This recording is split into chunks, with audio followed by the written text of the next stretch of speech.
And we are live. What is going on, everyone? Wait till y'all see this. What is going on, everyone? Welcome back to another stream.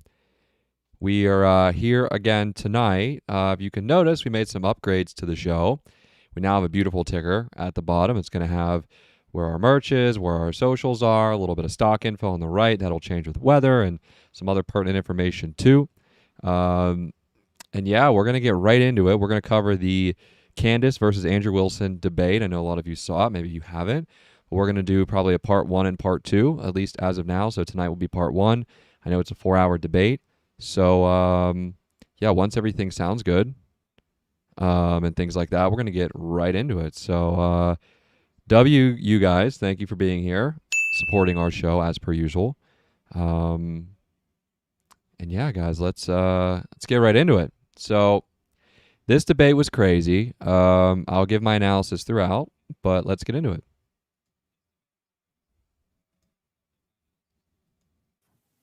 Okay, so we're officially live. Candace, Andrew, good to sit down here with you, talking to you guys about the conversation that I think started with you being on Joe Rogan when you said, hey, I'm offering $300,000. And for the audience watching this, you have to know when you see this final product, there's a lot of stuff that happens behind closed doors. There was still communication till midnight, even some of the stuff this morning. It's like you're trying to sell a company. It's the last 24 hours that the deal doesn't work out, but kudos to the both of you guys that you made it work. The topic of discussion today, how this got prompted is, Andrew, you said there's overwhelming evidence that Tyler Robinson shot and killed Charlie Kirk. And Candace, your position was he's a patsy. Tyler Robinson is a patsy. So, of course, we'll talk about a lot of different things, but that's kind of how the whole thing got started. For the audience watching, I think this is truly for 3 different people. Number one is anybody out there that loves Charlie, respects Charlie, his legacy, what he did. We have a lot of love and admiration for what he did. He changed the lives of many people, young men, young women. You worked with him for many years. You guys were friends. You've said a lot of good things about Charlie, respectful towards him. You guys may have disagreed on some things, but you had a lot of respect for him. The second audience is the folks out there, you, that's watching this. And so for you, you've been wanting something like this to take place. And kudos for Andrew for coming out and saying, hey, I want to have this conversation, and for Candace to accept it. So you have the ability to say, I agree, I disagree, comment, do all the stuff that you're doing online. And if you want to see more of these things, any of the 3 channels, subscribe to them, the Candace Show, the Crucible. I'm sure some of the people from Crucible are watching as well, and the PBD podcast. The more you subscribe to this, the more we're able to deliver these types of conversations to you. And last but not least, it's about the 2 of you. My goal is to speak as little as possible. 99% of the time, it'll be you guys speaking, and the audience will be able to see it. If I jump in, just so everybody knows on the back end, both have agreed. In the back, there's 3 people representing Andrew and 3 people representing Candace to do fact checking. So at any point, if somebody makes a claim, the other can say, can we fact check this? I can jump in and say, fact check this. Even the folks in the back can say, fact check this. So it is a very fair conversation that we're having here. And so with that being said, kudos to Michael Knowles. Your name was mentioned a lot. You missed out right now. The last 10 minutes, we talked about you. There's a lot of love and respect here mutually from both parties, all 3 of them here. And then, of course, the great Joe Rogan that started this conversation. And he also volunteered, but it ended up being this format that we have here today. So with that being said, Andrew, your claim is overwhelming evidence that Tyler Robinson killed Charlie Kirk. Opening statements, opening comments. Sure. And what I mean by overwhelming is I just find it very convincing. I think that's what most people mean when they say overwhelming evidence. So I have a brief opening statement. On September 10th, 2025, Charlie Kirk was murdered. Many of you already know a lot about the events which occurred after Kirk's death. You remember the ghoulish laughter, celebrations, and madness we saw from leftists all over, from TikTok invasions, debates, posts on social media, destruction of memorials, and things like this. Within weeks of Kirk's death, a cottage industry began to form, peddling various alternative theories on how he died. What special interest may have killed him, what nations were involved, and was our own government one of them?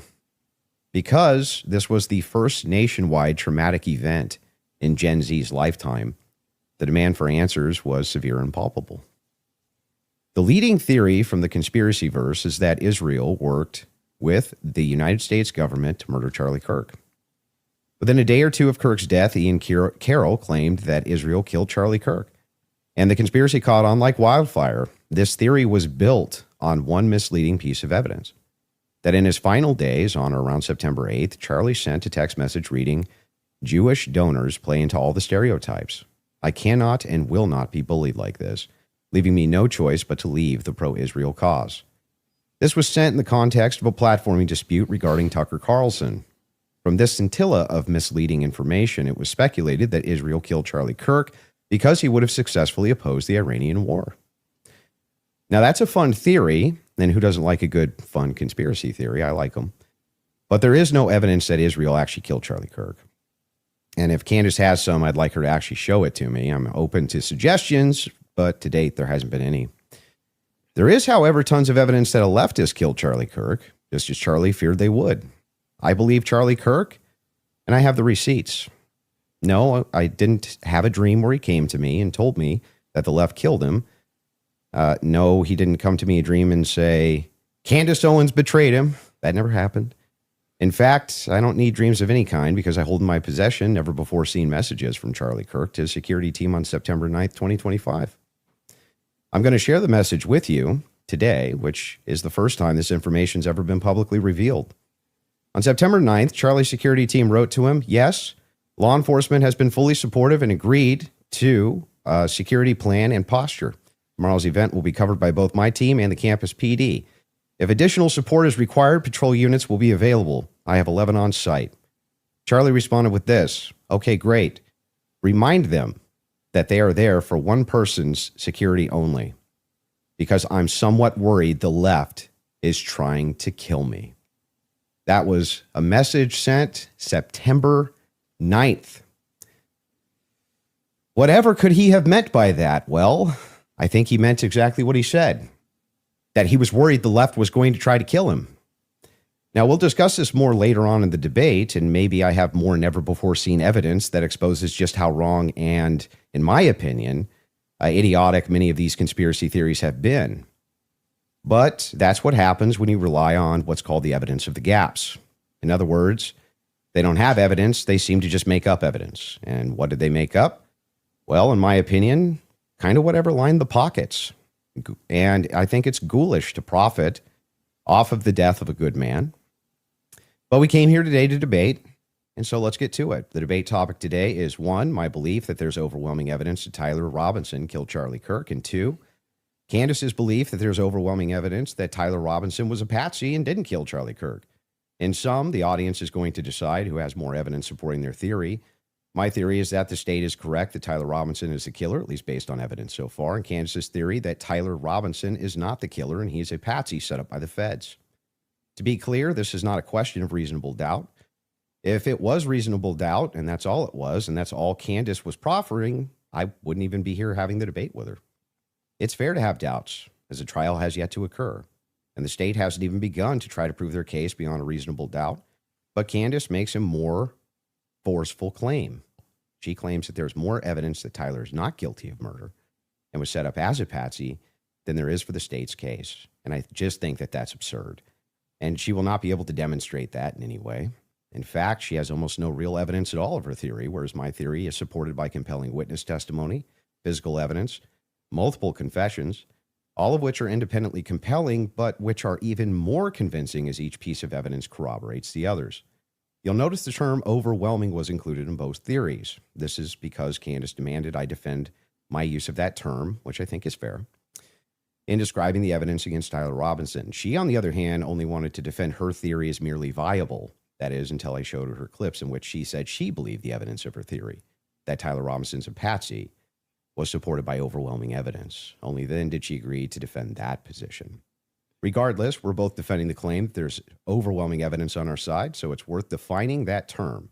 When I say the evidence against Robinson's overwhelming, all I'm saying is that I mean that as of right now, I find it very convincing.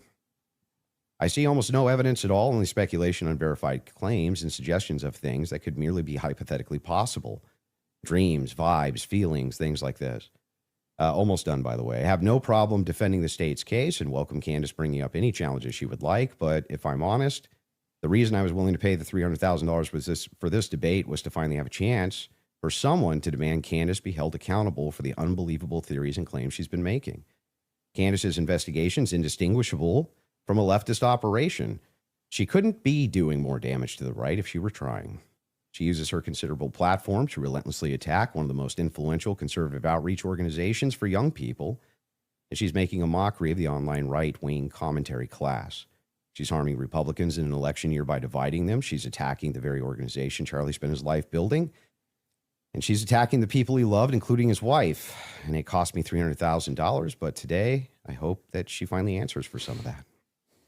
Thank you, Andrew. Candace? Did you get it out of your system? I did. Okay, great. Well, I'm not going to waste time with the preamble because I think I just want to get to the substance of the debate, and we'll just speak to the audience. I have obviously had an audience since we've been covering this case. People know that there was a personal friendship between me and Charlie, and diminishing the pursuit of something that makes sense regarding what happened on September 10th. By throwing it to, this is just people who are conspiracy theorists. These are people who are just trying to generate clicks. I don't think that people should be satisfied by that. I want people to remember that it's important to think. We've been lied to by the government a great many times over, just the last couple of years, if you just think of the things that we've learned about our government. And I do want to say this. What's been the most disturbing element, I think, for everyone is that not only does the narrative not make any sense, which I'm going to demonstrate, I don't need to waste time with the preamble going through the points or trying to insult you or pretending that I've been running a podcast saying it's just dreams and vibes like I'm Miss Cleo. And that's the reason why it's taking so many influencers. It looks like $1 billion industry of influencers to dispute everything Candace says. Is not because I'm on my platform saying I had a dream last night. I don't think I think that diminishes you as an argument. Obviously, we have presented a lot of evidence. You just presented a text message and said, this is evidence. Well, that's how this entire thing began. You're talking about how Israel got into the conversation. It was because immediately after Charlie died, one of the first things we saw was this push to make us all think and remember how much he loved Israel. It's because the prime minister of Israel, who's fighting like a 27-front war, felt that he needed to come do a little mini tour and to be, strangely, to state that I did not kill Charlie Kirk when nobody was having that thought that I can remember. Nobody was going, I wonder if Bibi Netanyahu killed Charlie Kirk. And then we had a round of influencers who lied and said Charlie was not changing on Israel, that he wasn't having any disagreements regarding that topic, that the day he died, he just loved Israel so much. And I demonstrated via a text message, which you just mentioned, and you're now contextualizing and pretending it was just about Tucker Carlson, which is not true. It was a part of a broader shift that Charlie was having over the last, I would say, actually, on your show, it began since October 7th, which is when I began asking myself more questions about Israel as well. And so, yeah, when all of these things happen in the immediate aftermath, and then I drop a text message after everyone is denying that, Tucker Carlson then comes out and confirms the conversations that he had with Charlie. Megyn Kelly then comes out and confirms the private conversations that she had with Charlie. People then begin to ask a reasonable question, which is, why are we lying about this? If they were forthcoming with that, and they had said, hey, yeah, Charlie was starting to ask questions. I think after October 7th, it's reasonable that people are starting to re-examine our relationship with Israel. We wouldn't be here today.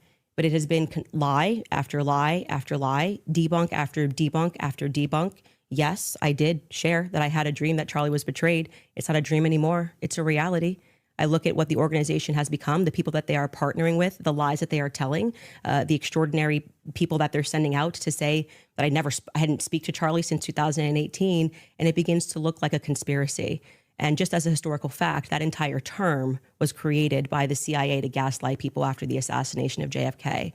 So it's not exactly one that makes me nervous. Like calling somebody a conspiracy theorist is essentially saying that they demand further answers and they're not accepting the Fed slop. So I'm grateful that you came today. I don't need to, like I said, take cheap shots and discuss your manner of debate or your strategy. And I'm also grateful that you shared that you had that text message today, because everybody watching knows that I have been demanding not a debate, just an open conversation with Turning Point USA. They should be here. It shouldn't be you in that chair. It should be the person that took Charlie's place, maybe Erica Kirk, maybe Andrew Colbert. He's a spokesperson. And rather than doing that, they send us another influencer. So let's see how it goes. Just out of curiosity, are you between 0 to 100? What is the likelihood that you think Tyler Robinson shot Charlie Kirk and killed him? Based on the evidence right now, I don't know. I'd say 75, 85%. Candace?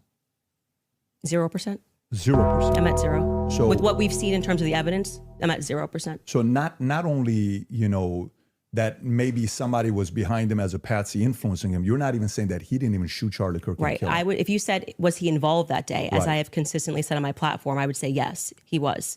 I don't know what role he played, but as the shooter, 0%. Do you have any evidence for it? For what? My percentage? The fact that he didn't shoot and kill Charlie Kirk. Yes, which I'm hoping we're going to get to all of the evidence that he feels that he has. I mean, I'm not even convinced that Charlie was shot from the rooftop on Losi that day, based on the evidence that has been. Do you think he was shot? I do not think that Charlie was shot from a 30-06 from Yeah, Losi. but just shot at all. I don't know. I think that a projectile hit Charlie, and I'm open to other people's presentations, but I have not seen any compelling evidence that Charlie was shot by a 30-06. Can we see maybe if we're going to have an olive branch to each other, if maybe we can establish what we consider the facts of the case to be first? Yeah, sure. Okay. So you're not sure if he was actually shot. You're open to alternative theories. To that. He was definitely hit with a projectile of some description. If we're talking about was he shot from a gun, a 30-06, I would say definitively no. Okay. It defies common sense to think that he had a Superman neck, and even if he did have a Superman neck, which has been demonstrated, I think actually recently a YouTuber actually set up Valhalla steel cages and shot it, and it went through. So under no circumstance will I. So at least not a 30-06. Definitively not. A Okay, 30-06 but you from are Losi, open- 150 feet. No, But you're not necessarily closing off the avenue that he could have been shot at all. with maybe a smaller. Smaller caliber. Okay. And then there's some things that I'm going to make concessions on that I do think we need more answers on, and I'm fine with that. And we can get to those things as well. The other thing is in the timeline, one of the things that we dispute, I think, on the timeline is that you think that Robinson drove hours away to a steakhouse in Yes. the timeline. Is that correct? Yes. Okay. And what's the compelling evidence that you think you have there? If you're running your own business, you need Symphony. I spoke to the owner of the restaurant, and have seen the receipt. I know the conversation that I had, and I think it's enough that it will be presented. Obviously, if this goes to trial, but yes, I do believe that he was in Panguitch, which is near his grandparents' home. Did he give you an unedited copy of that receipt? I have seen an unedited copy of that receipt. It was not given to me from the owner. But I want to, before we get into like all the timeline stuff, I want to address what you think is evidence so we can keep this on par with what your claim is. Since Well, I think that that's a piece of evidence that's in dispute.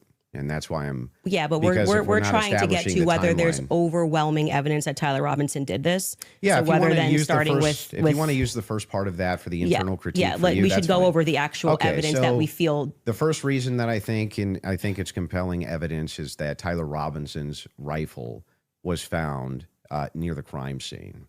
So I would consider that to be very good evidence. And also the fact of the matter is that I dispute this claim that a 30-06 could not have made this wound. I think that that's absurd. 150 grain Remington core lock absolutely could shatter when it hits the neck of any human being. When you say that there's some steel neck and it's a smaller caliber, you have to make a counter explanation.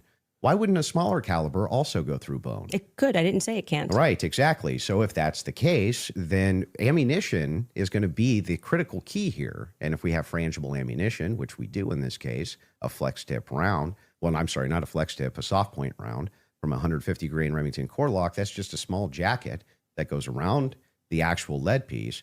This thing could have split apart in air for all we know, but definitely upon impact. And we have the medical examiner who confirms this in a summary. And my team can bring that up, the summarization, which means he would have to be a part of some kind of conspiracy as well. Okay. So just to start with your point about saying that the gun was found near him, near Losi Center, or I guess off in the woods.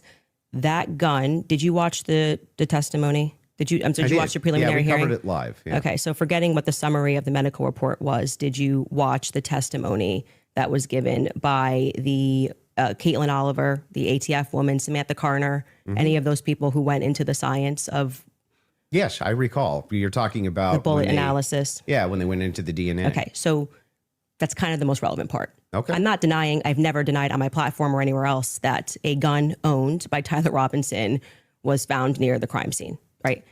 That Okay. doesn't remove, if you think somebody set up as a patsy, you could take a gun out of this room right now and you could walk out and plant it in the woods near a crime scene. I That's agree. not convincing evidence to I me. concur with the fact that that's a possibility. So that you logically possible. I think, have said on a platform that you were a gunsmith. Mm-hmm.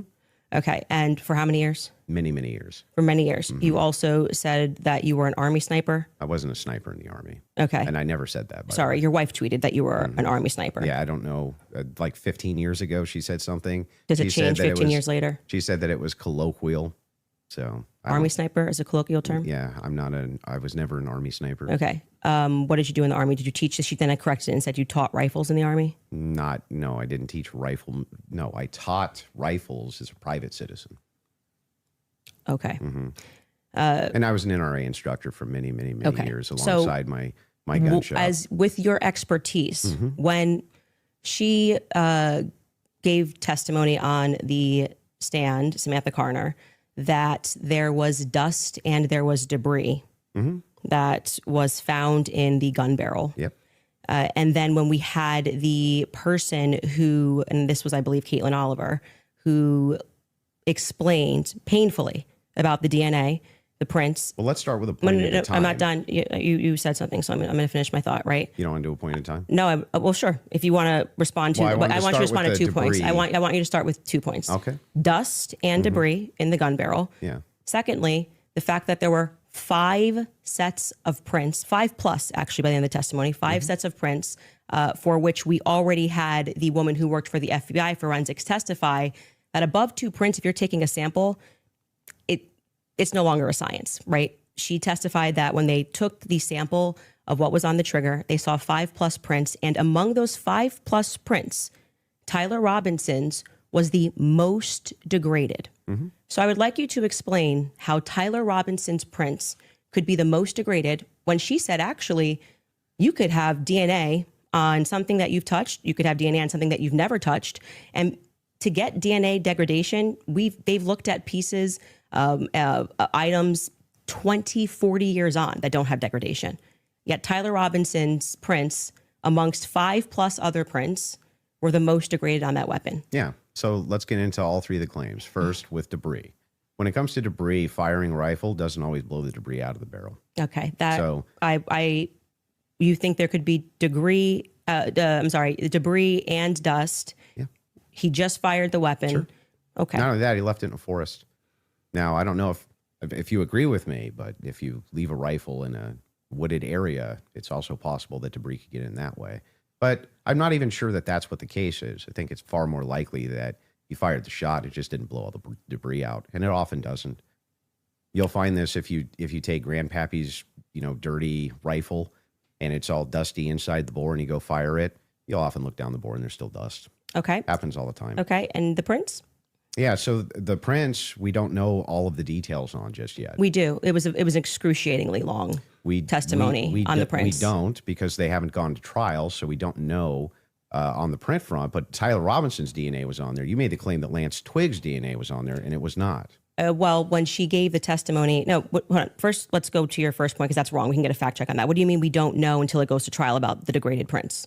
She testified, and this is the person who took the prints. Yes, but the problem is that inside of this particular testimony, you agree with me that there's going to be much more of the DNA analysis during the trial, right? But you also would agree that her fact is not going to change, that among the prints, his was the most degraded. So I'm asking you to address that. How could that be possible? Let's give it, let's just grant this for a second as a possibility that his fingerprints were degraded.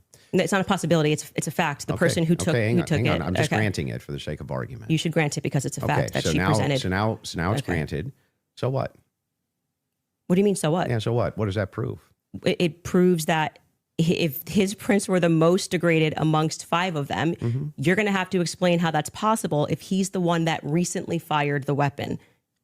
Yeah, so wait a second. You're saying that it's an impossibility that if his fingerprints are the most degraded, I'm telling you if to that's the explain it. case- You're the gunsmith. Well, so wait a explain second. How would a gunsmith give an analysis on fingerprints or DNA? Do you think that I work in a DNA laboratory So with your fingerprints? answer is I don't know. You can just say you don't know. But you I don't did. have to. But I did. No, you said so what? So Yeah, say so- I don't know. I but what actually would don't that- have an what would explanation that for that, prove, Candace. though, is my question. Well, I think that what it would prove is that it is a more viable theory that people who had stronger prints on the gun may have used it more recently. Did they say who else had fingerprints on the gun? They named Matt Robinson explicitly. Okay. And this was a part of the testimony where she was speaking about how they got samples of elimination samples from the home of Amber Robinson, Matt Robinson, and Lance Twiggs. Those are the 3 names they named. So are you saying that Twiggs Would you like me to fingerprints- finish my statement? I just want to make sure I'm clarifying. I'm trying to finish the answer, but it can't be clarified until the answer comes out of my mouth. Okay, So go ahead. this was a portion of her testimony where she was explaining how they got elimination samples from the home. And she named Matt Robinson, Amber Robinson, and Lance Twiggs as the elimination samples that she was using. And so she explicitly said, some of them, so we can assume 2 out of the 3, were their prints were found on the gun. She explicitly named Matt Robinson as someone who had prints on the gun, and then said there were 5 people that they had taken that sample from. And again, what's also relevant here is the earlier testimony, which came from the FBI forensics analyst, I believe it was on day 2, where she said that when you're using those mixtures and those samples and you get up to 5+, it's really hard to make any sort of a determination. So both of those things are relevant.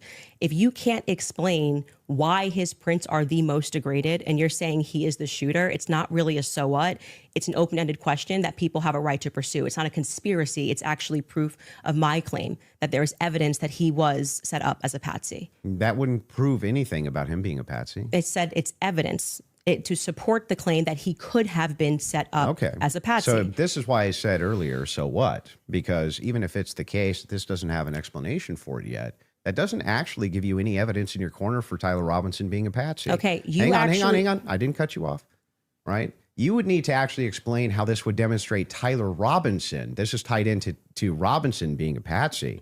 Are you claiming that these fingerprints were Lance Twiggs or that he had any DNA there? I'm saying that it could be Matt Robinson, it could be Amber Robinson. That sort of information is going to come out during the trial. How would that tie into the idea that he's a patsy? Yes, though? because if his is the most degraded prints and the information that I shared on my platform is true, that this gun was given to Tyler Robinson as an heirloom. I had conversation with members of the Robinson family, Twiggs family, both of them. You know, like I said, we're not just dreaming.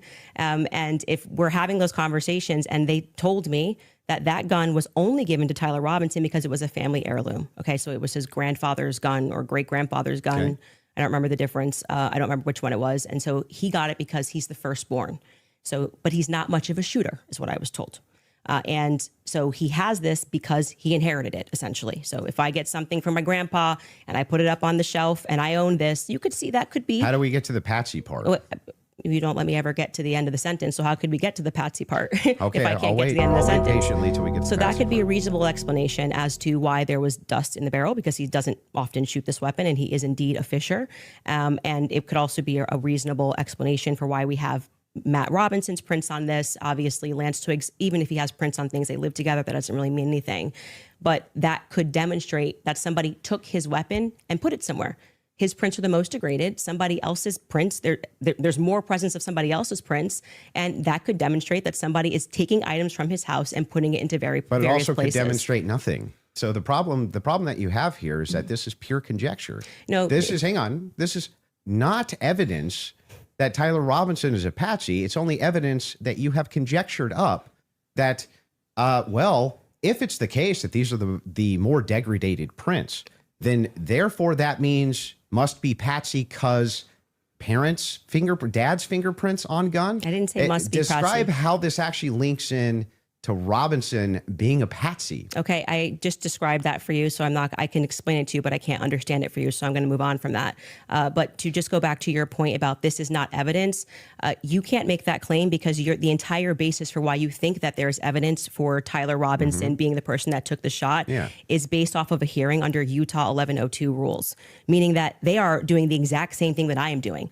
This is the state. You said you're here to represent the state. Well, did you watch the preliminary hearing? I didn't say I was here to represent the state. The state's position you think is strong and convincing. What I'm here to do is represent my own opinion. You said in your opening statement, based on the evidence presented so far by the state has presented evidence under Utah's 1102 rule. But this doesn't demonstrate any patsy behavior. That's very important because that rule is hearsay.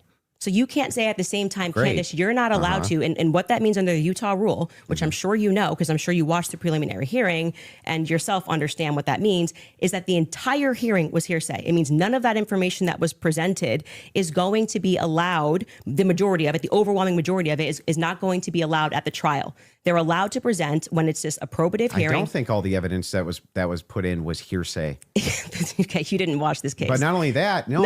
This is a huge point. This is crazy we that you can don't call know for this. a fact check if all the evidence we need was more than a put fact in. check. This was every single day. Utah Rule 1102. They want to go there. So they said there's a medical examiner's explanation of the shooting that's in the back. Rob, if you want to pull it up. And then, Candace, if anybody from your team wants to pull something up, no problem as well, but they're requesting it. If you guys got it, pull it up so we can show it. And in the interim, is that it? Yeah. So I'll read this. Just what are we looking at, just so we know? Yeah, so this says, the bullet, or at least part of it, sequentially perforated the interior left of Mr. Kirk's neck, strap muscles of the left side of the neck. This is a summary, by the way. Left common cartoid on the left internal external jugular veins. The bullet also obliterated the left side C27 vertebrae, transacted the cervical spinal cord. Medical examiner observed a significant portion of Kirk's cervical spinal cord was traumatically absent. Mr. Kirk suffered from other severe injuries, including bilateral, apical, and posterior intercausal hemorrhages, pulmonary, apical hemorrhages, multiple disruptions to the thyroid, et cetera, et cetera. So the summary of the examination is that he was shot. Okay. That was what they were pulling that up for. Okay, and I'm not disputing that he could have been hit with a projectile. We're not disputing that, so I don't know why this was brought up as a fact check. Could you bring up 1102 Utah rule? Because this is an unbelievable point that you're making by saying that I am not allowed to infer off of evidence. You can infer. I'm trying to follow the inference. But your entire reason, like you asserted that you believe there's overwhelming evidence on the basis of what we saw in the preliminary hearing. The entire preliminary hearing was hearsay. Yeah, I'm fine with your inferences. No, you just literally said I couldn't do that. Yes, I can. No, I didn't. I'm just saying from your inference, how do we get to Patsy? This is how you got to Shooter. The Tyler Robinson did it. No, the same way that you got to Tyler Robinson. Shooter from that. Yes, you did. You again, this is something important, so we should pull up a fact check about what the 1102 Utah, and under their constitution, for the sake of a preliminary hearing, they do not have to have hard evidence. They don't have to put people on the trial, swear them in. But no, that's why the entire hearing was basically hearsay. Officer Bagley was saying, but not all of it, like I said. The overwhelming majority. Again, no dispute. Outside of the one that you don't want to give. Please don't cut me off. Though. Outside of that is what's in dispute. It means that your entire brand of saying you don't have evidence falls apart when the entire preliminary hearing is based off of hearsay. In fact, Lance's testimony before they had about an hour debate, actually maybe it was more than an hour debate before he sat, and they said this is not going to be allowed. You wouldn't even be allowed to do this. We'd be able to cross-examine him. The questions that they're asking Lance are all leading. And what did he say? Well, I'm the magistrate under Utah Constitution,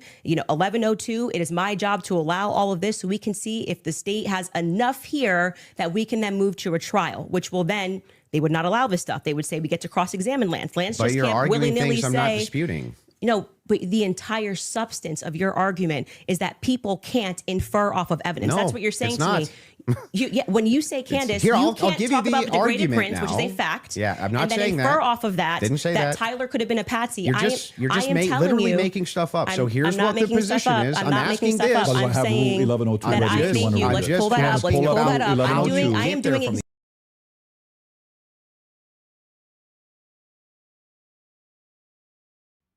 And guys, real quick, stopping. Just kind of analysis so far. I'm kind of letting this play through. I know there's some sound effects happening and things like that. You can clearly tell they don't like each other. Clearly, like there's a lot of ad hominem attacks, a lot of derailing. You can already tell like this is gonna get super feisty and just a lot of they don't like each other. So, look, I like PBD, guys. He's the one moderating the debate for those people listening. He's not doing anything really, just sitting there. They needed to go to time rounds because this is where it starts to get off the tracks. And also, they need to step in more, right? Like, I understand it's a free-flow conversation, but when it's a debate, it needs to be opening, eventually getting to the point of, hey, what's my argument? What's your argument? Let's have a rebuttal. Then let's get to closing. And then you have free flow, right? In some sort of order. This is just a fucking disaster. Like, this is literally Nope. So, we'll continue the rest of this, but I pause this to just note, you can tell they don't really like each other. And, yeah, so it's where we are, guys. It's where we are.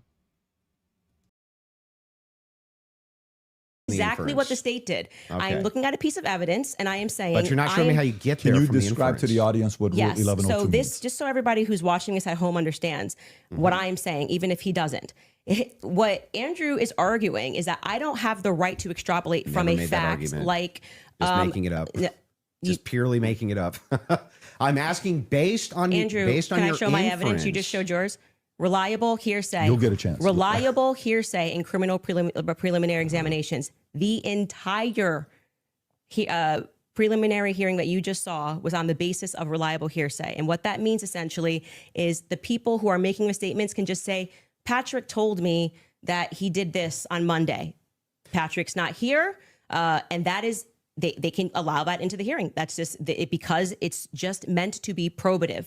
And so it's the state saying, here's what we have inferred. So you are allowed to take a piece of evidence and then you are allowed to infer off of that evidence. Okay. Case in point, that's a demonstration that's a demonstration of what I just did. I said the prints were the most degraded off of Tyler Robinson. And from that, what I am inferring is that it's plausible that Tyler Robinson was set up. That doesn't, that's the point in contention. That's not a point in contention. That's the point in contention. It's not a point in contention. If you're saying it's a point, it is the point in contention. It's not the point in contention. I'm telling you that was what the entire hearing allowed for. So the evidence that he is describing, we're asking you that he is using to argue his case is all based on inference, not fact. Great. Inference, not fact. So what they are inferring off of the facts. So again, we're going to take this. And I'm just going to even grant it because it's irrelevant. I'm asking how you get to the inference that even if you dispute that piece of evidence, that means Patsy. I'm looking for the logical chain for how you get to that inference. What I am telling you is it's the exact same way that when you tweeted, I think. This is a huge problem. She's not answering direct questions. That right there would have been just like, hey, what is inferring Patsy? Tell me what it is. She then is doing the pivot of, oh, well, I'm just using that. Like, no one's really like giving any evidence at all so far. And by the way, guys, I like Candace. I like Andrew Wilson. I like them both. But I'm going to be critical of them both here on this broadcast. And I did on Instagram, by the way, I posted my reaction to the debate and what I thought initially, and it kind of still holds true. But right there, that whole, what do you think of this, is how did we get to Patsy? And then she can't be, this is going to start a slippery slope of a lot of personal attacks, I fear. I think that this evidence is overwhelming. When they say that looks like Tyler Robinson's car, he drives a similar car, okay? They are inferring that that's Tyler Robinson. Can you walk me through the inference? So that I understand. It's not a fact. It's not a fact. When you show a blurry image, which you kept citing that we have images. No, I'm talking about your inference that the fingerprints, even if they're degraded, equals Patsy. How do you get that inference? I didn't say it equals Patsy. I think it is enough evidence that it should be explored, which is exactly what this preliminary was in the inverse. That's not in dispute. What's in dispute is when you said, I'm using this as evidence that he could have been a Patsy. I'm asking, how do you get the inference to Patsy from that? Because what I am saying is that it shows that somebody else had more DNA presence on that gun than Tyler Robinson did. So it is plausible, which is all they're doing. They're presenting plausibility based off of the facts. Okay. It is plausible that somebody just took his gun and put it there. That's it. Is there equally that's how it works. And is there equally 100 other plausible explanations? I think that's the reason why most people are exploring when things don't make sense. Got it. So yes, at the beginning of that, this is how the court process works. So just so we're clear, if there's 100 other plausible explanations, explanations, then Candace, why is it that we should go with this idea that it was a patsy? Let's imagine you own a taco restaurant in LA. So all we do is type in the name of. I'm not saying that we should go with the idea that it was a patsy. I am saying that there is. I thought that was the whole defense, your whole claim no, today. my whole claim was that there is more evidence that he is set up as a patsy. How does that equal evidence of patsy? I don't know how many times I can say this. Like I'm saying that I am using the exact same mechanism that you are accepting for some reason in the Utah courtroom. Yeah. Right. To say, I'm going to look at the evidence and I'm going to infer an alternative theory. So you just saw the states and you're accepting it. And they have not presented any concrete facts. You listed on your own Twitter that what you found to be convincing was something that looked like his car pulled into the driveway, a blurry image. No, I didn't. A standard white guy coming up the steps that could literally be anyone. This never happened. Can we get a fact check on that? Can we pull up his tweet where he goes over the I didn't say that's what convinced me. When you actually didn't say it's what convinced me, but you said this is the evidence that you found to be overwhelming, and you named, I believe, actually 5 things. I think you said it was his car. You said it was. Well, there's multitudes of things that I find. You just to said be you didn't say compelling it, so we're going to evidence. get a fact check on that. You did. Go ahead. You said the blurry images coming up the steps. Quite literally, when Officer Bagley testified, they talk about when I'm talking about making inference. This is the most I thought was the most absurd testimony I've ever heard. And pardon me, it was actually David Hull. They asked him a question. How did you know the guy in the maroon shirt was the same as the guy that came up the stairs later that was wearing the American flag black shirt? And he said, they're wearing the same shoes. Why is that absurd? That's how you decided these two are the same people. Oh, wow. What a scientific. They're both wearing Converses. Okay. That's an absurd thing to say. That is not evidence that these are the same people if we're both wearing Converses. That was what he said. That's what flew on the stand. But I still don't understand how that would be absurd. If somebody, it's an absurd thing. For instance, if somebody were to change their clothes but keep the same shoes on, wouldn't you utilize the shoes to try to track that person? If the they were changing idea their that on a clothes? college campus, 2 people wearing this totally different outfits, but both wearing Converses can't happen is such an absurdity that I don't even need to argue that. I'm just going to let people deal. Why is it absurd? Just concede that point. Obviously, it's an absurd thing to say. I'm not I know sure, these are the same people because they're both wearing Converse. Yeah, I'm not sure if in context that's what happened. But it even is. if it is, you can get a fact check on it. But even if it is, again, and it was if Hull. we're utilizing inferences, whenever we're dealing with logic and we're dealing with making a logical inference, we're going to take the entire collaboration of evidence and then we're going to make inferences from that. You would do that with any type of logical proposition. Otherwise, you could never have a true or false claim. But you just told me I couldn't. So do when that. that never happened. You're just making stuff up. So anyway, when we're talking about logical inferences, what I'm looking for is the logical inferences that you have that Tyler Robinson's a patsy based on the totality of evidence that you have. We can keep going through your other evidence, but we should find his tweet where he lists the reasons that he was convinced. So let's start with the 30-06. I think that's fine. Your team's looking for. Do you remember how long ago that was? The tweet of the 5. Did you delete it or no? No, did I you don't delete delete tweets? tweets. Okay, cool. I just look for. He said Unless it I was his misspell. car. It was his. It was the car, and it was definitely the staircase photos, and it was when the trial was going on. Okay, she has it. Perfect. If you got Skylar has it. If you want to pull it up so we can see it. Somebody said, so give me the clear evidence right here. I want you to provide it right here. All I heard from the investigator was, we believe this to be Tyler Robinson. Is belief something you go as a fact? You wrote the car pulling in. That's a totally blurry image. Robinson getting out of it. You have no idea if that's Tyler Robinson. The fact that he is seen 4 other times on camera, the fact being just a standard white boy with brown hair was seen walking up staircase. The DNA on the roof, we should discuss that. And on the screwdriver that he left behind, it's overwhelming, man. Yeah, but that's not an exhaustive list. Well, just so we're clear, you did tweet it. But it's not an exhaustive. Yeah, well, but just you 5 said seconds ago, you should concede. You said I only said this one thing and said that was overwhelming, actually. That's not what I said. It is. You could even Patrick, pull your did own I clip. say that? Can you fact check if that was said or not? I did not hear her say So the this. thing that's funny here is we still aren't getting to any of these inferences. So Why are you pivoting? Just say you were wrong. It's cool to just say I was wrong. I can say it. I'm not wrong. So back to the tweet aspect here. It was really funny. That's not an exhaustive list of why I find it I didn't say overwhelming. it was exhaustive. I just said you said it. And on top of well, no, you didn't. You said that I only said this one thing and then said based on that it's over. Well, I didn't. You didn't mention that I mentioned the screwdriver, DNA, all of these other things. You never mentioned any of that. So no, you're actually incorrect there. But on top of that, moving over to the actual evidence itself. Are you Yes, I'm okay. Anyway, back to the evidence if you're itself. okay. Yes, Actually, I'm I'm glad you're asserting that you're But okay. I wasn't worried about your health. I'm just but saying back to that I this. just said you tweeted this. You said no, I didn't. We got a fact check, and now you're like just going to gaslight me and pretend that I There's said no gaslighting. It wasn't exhaustive. I never said that. I just said you did There's say this. Zero gaslighting. I didn't say you couldn't have said more, Yeah. but I would like to address what I mean, you this said is in your that tweet. time. If this is how you want to spend it interrogating my position, you can do it that way. I'm just addressing what you asserted on your Twitter was like the hard evidence that convinced you was overwhelming. That's literally That's your debate not what claim. you said. That's not actually, in fact, what happened in that exchange.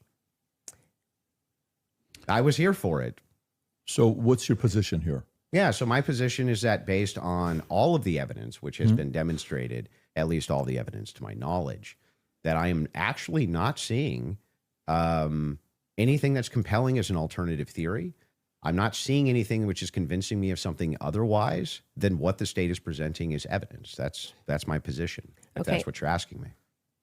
So just going back to what you did actually tweet, is it fair for me to ask questions about that?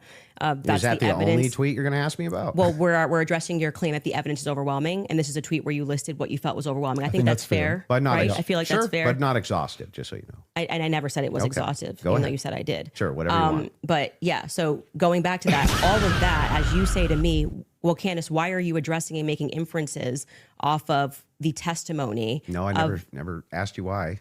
You're making inferences. I asked you how, with the inference you made, you got to the conclusion. Okay, so I would like to know how you got to the conclusion. And I'm just going to throw it right back at you because Yeah, for some that's reason fair. you permit yourself to do it. And that's what I'm demonstrating is that you permit yourself to do it. And then you say, when I do it, it's a conspiracy, right? No. How are you able to infer off of blurry staircase images that is Tyler Robinson? Yeah, so in that particular case, what you do is you take that evidence, you combine it with other evidence.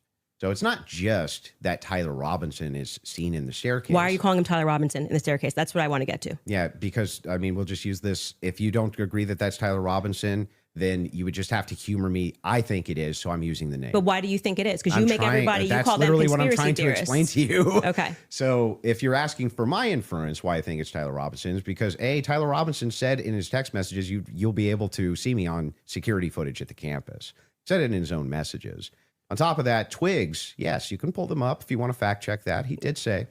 On Yeah, top I would. of I'm that, sorry. I actually think I really did miss that. I'm not saying you're wrong. I Yeah. don't remember him saying you're going to see me in. Yeah, I'm in footage. paraphrasing. Can but we it was pull that close up? to Yeah, it. If I you don't- may I feel- have I it, think if you And that's by the haven't, not way, pull it up. Twigs himself said that he You're had gonna see me some on the staircase.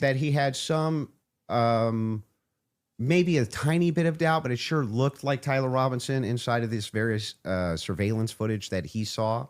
So Lance, sorry. Hang Go on. ahead. You're Hang on. right. So there's multiple reasons why it is that I believe that that's Tyler Robinson, Mm-hmm. not just because of blurry footage. Did you have a dream? Just kidding. No, it's because I combined multitudes of evidences. Okay, so let's address those multitude of evidences. The first one we're working on a fact check on because I do not ever remember him tweeting. That's me in the stair. I mean, or Well, he didn't texting. tweet it.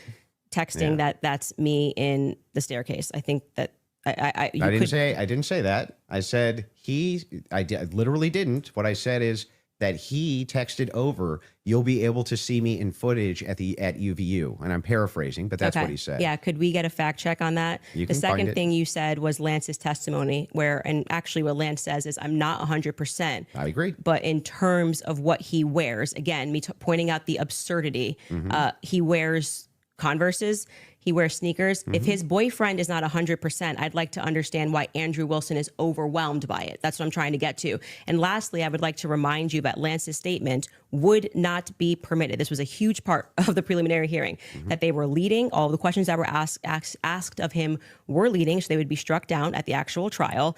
And also, I would like to remind you that he got use immunity for that. Use immunity. I understand. Which means like That happens, by the way, all the time in these and cases. I'm wondering why it particularly happened for Lance in this testimony. And I would also like to point out that something that's remarkable about this, again, leaning to my perspective, that Lance has a lot more, which I have said many times, Lance has a lot more involvement than the feds are letting us know. I think more is Nobody going to come disputes out that either. because they interviewed him on September 11th. And then for whatever reason, just ahead of what was supposed to be slated as the preliminary hearing, which was initially supposed to be in May, they bring him back to do this interview, which in my opinion should have never been allowed. And I actually agree with the defense that it's a violation of his constitutional rights not to allow them to have cross-examined him. But I understand Utah 1102, do what you do. It's all hearsay. But to allow it in that way for him to just be able to also have use immunity, knowing that he's not going to get in trouble. He could literally get up there and lie about anything and he's not going to get in trouble because the use immunity was given to him in April, I believe. April 28th is when they gave that testimony to the defense. I think they shot it in like April 20th of 2026. That is not compelling to me for somebody who has use immunity to give a testimony and to say, I'm not really sure, but definitely like he wears jeans and stuff. That's not what he said. He did. Actually, you can get a fact check on that. Yeah, that's Skyler, not, I think he you said pulled much it up more if you than want that. to. So a couple things we have. We have Rule 801, Tyler's messages, that says it's not hearsay. But first, go to what Candace is asking about. Skyler, I think you have it. You just texted me if you want to pull it up. You said you have the text. If we can put that up on the screen. Thank you. It was me. Look at the pictures from the surveillance footage. It was me. Okay. I literally said to you, it's not an oof. I said I didn't remember this, and I'm happy to have a fact check on that. Okay. I didn't call for the fact check saying you're wrong. I literally said I don't remember that from the Well, text I'm just messages. saying to you, like, I'm trying to be concise for you. And then also bring the 801 that you just said. What was the other one? Yep, the 801, Tyler messages saying it's not hearsay, if you have that as well.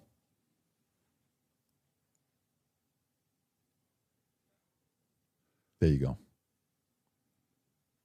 Wait, what are we saying is not hearsay? I thought Statements you said that the are not messages. hearsay. A statement that meets the following conditions is not hearsay. It was hearsay. They said it in the trial. Hang on. Okay. Okay. Is consistent with the declarant's testimony and the declarant denies having made the statement or has forgotten, or is consistent with the declarant's testimony and is offered to rebut the express implied charge that the declarant recently fabricated or acted in recent improper influence or motive in testifying. So then wouldn't that mean that a bunch of this wasn't hearsay? So the issue with his I just want to make sure. Yeah. Would that mean that a bunch of this wasn't hearsay? So the opposing party, which down the line, like I said, they talked about this for about an hour and a half, and they discussed how if Lance was in court and he was giving his first party, giving his testimony as the opposing party, whatever, all of this would be fine. They had an issue with how the questions were being asked and that they were not allowed to cross-examine him. So that is why his video testimony would not be accepted in the main trial. And what I said to you is this entire preliminary hearing is under Utah's 1102. So they are allowed to just use hearsay. And No, so the you didn't judge, say when that. he You said most of it was hearsay, actually. Yeah, The it was. overwhelming majority. Well, I mean, I'm leaning now into my opinion that some scientific aspects, which they kept asserting, like the federal rule 403 or 402, some of those parts were quite Sounds scientific. like you're backtracking quite a bit. No, I'm not backtracking at all. What do you feel like let me help you. Where do you feel like I'm backtracking? It literally was done under Utah's 1102. Yeah, nobody disputed that. Okay. What the dispute was is whether or not most of it was overwhelmingly hearsay. Yes, is that the case? it was. Yes, Okay. that's a fact. I'm not backtracking on And that what at are all. the things How that- many times did you? I mean, if you watch the preliminary hearing, it's like they constantly. I'm 1102, 1102, 1102, 1102, That's true. 1102, and the reason for that is because it's allowed. I'm not saying it's illegal. It's allowed at this stage, but I'm just reminding you that when you're going to sit across from someone and your claim is going to be, "Where is your hard evidence? This is what I heard, and I agree with what I'm watching." You are watching the state put on a hearsay preliminary There's gonna be hearing, hearsay. True. and all of those things are not going to be allowed, right? Even when they got into witness statements and things of that nature. There's a reason why they swear you in and they say, "You swear to tell the truth, the whole truth. Did you, write things this are not in statement?" dispute. So it's the overwhelming majority of what you saw was hearsay because other people were representing other people's statements. They were saying they had conversations. We don't know where it came from. All allowed at this stage, okay? But it's hearsay. So But even a lot of that stuff may not fall under hearsay under what we just read, right? But the evidence that you're speaking about, like when you say that we're going off vibes, you don't know Tyler Robinson, okay? His boyfriend is not 100% it was him. So I'm going back to your points that you made that this was overwhelming evidence for you. That doesn't make sense to me.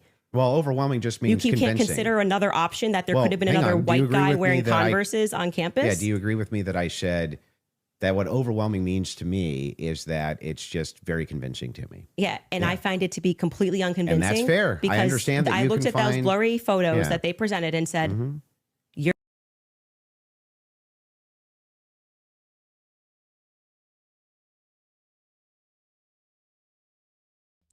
Hey, shout out to Myrospace in the chat. He said, when's the next interview with RC?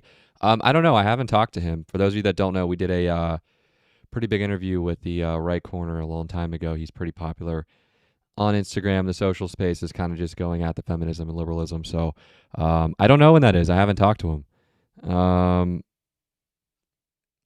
He also says, I'm confused who's at fault here. I need some context, but I assume Andrew is the aggressor based on what I saw his podcast. I don't know what you're referring to, but basically here they're trying to dispute Candace's patsy argument for Tyler Robinson, the shooter, alleged shooter of Charlie Kirk. And he's trying to question Candace on basically what evidence do you have that's overwhelming, et cetera, et cetera. So far, it's pretty much been a crapshoot. And we'll see how this continues to go. But hey, man, thanks for being in the chat. And we're on multiple platforms, so sometimes, guys, I don't see this immediately.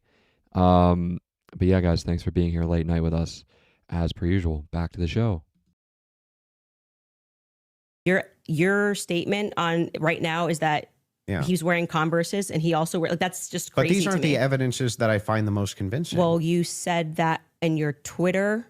That's not the only thing I've ever said on my Twitter about this case. Right, but the question that was asked of you was pretty direct. Yeah. Right? What did you find this to is be... not an exhaustive list of all the things that I find Well, that's not what you said convincing. in the tweet. You can tweet longer, too. It's not like we're limited now to 240 characters anymore. So anything that I tweet and all other tweets that I've ever made are now excluded because I used the word overwhelming in this one. Well, even though all of this information I've said so publicly over and over and over again is what informs my position for why I'm convinced on the case. That's bizarre to me. I feel like this is Andrew versus Andrew. Somebody asked you a question. What are the points that you find to be the most overwhelming? And you answered. You mean from that day, from that particular day of the hearing that I was responding to? Okay, this is something you find to be more overwhelming? Let me ask you that question. Yes, okay. that's what I was saying. Okay, go ahead. Go on. What do you find to be more overwhelming? Yeah. Can we do this? Do we want to get into it, or do we want to do a quick ad break? Are you guys good to keep going, or I'm fine to keep going, but we can also. Would you like to take a quick break? Doesn't matter to me either if way. we're going into a different topic, that may be another 30 minutes, 40 minutes. I don't want to stop you guys in the middle of it. Let's So end it on what what would you like find to to be more overwhelming. We have got to the point where literally anybody can build a fully working app without knowing how to code. This is based. Yeah. So if we're for me, it's the confessions, the text messages, all of that is what I consider to be, from my opinion, that's the most convincing for me. Okay, we should discuss the text message confessions when we get back, if you'd like to. Okay. I think that's a good idea. Folks, we're going to take a quick ad break. We will be back in 3.5 minutes. Thank you. All right, you guys, for nearly 2. All right, guys. So what I think so far, as I just kind of mentioned, I stopped it a few times, but it's basically just been a lot of, what do you think is overwhelming evidence? And then they're just using like hearsay as shown in the court with the preliminary hearing of the 1102s. They're speaking about that a lot. You keep hearing that number a lot. And that's just where we are. So, yeah, obviously these two don't like each other. It's going to get more, I can see, heated.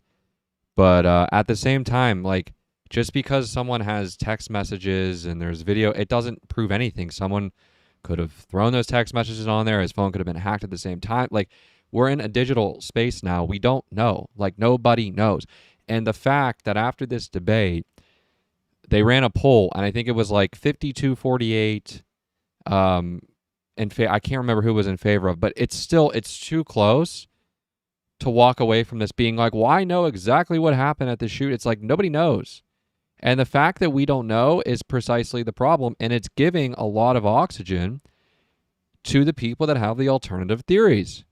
So I understand Candace's perspective of like, well, wait a minute, let's ask these questions. But then on the other hand, Andrew Wilson's being like, well, what is your evidence for Tyler Robinson being a patsy, etc.? And there's not really solid, hardcore evidence, or it is damn near solid, hardcore evidence, but not at that level yet. That's what it feels like. That's where we are. We're going to fast forward through these ad reads, and we'll get back to it.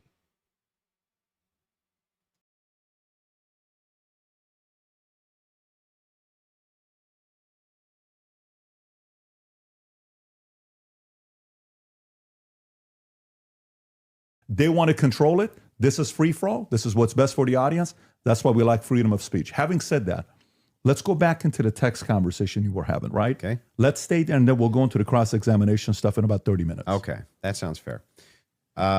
Okay, so yeah, I used basically three pillars for the totality of the evidence. Okay, so if you want to know exactly what those three pillars are, this is going to be the testimony with the text messages and the confessions. This is going to be the physical evidence, and this is going to be the totality of the summary of the case. Okay, so right now we're focusing on one of these pillars in my defense, which is fine. I understand that I have to defend my claims as well.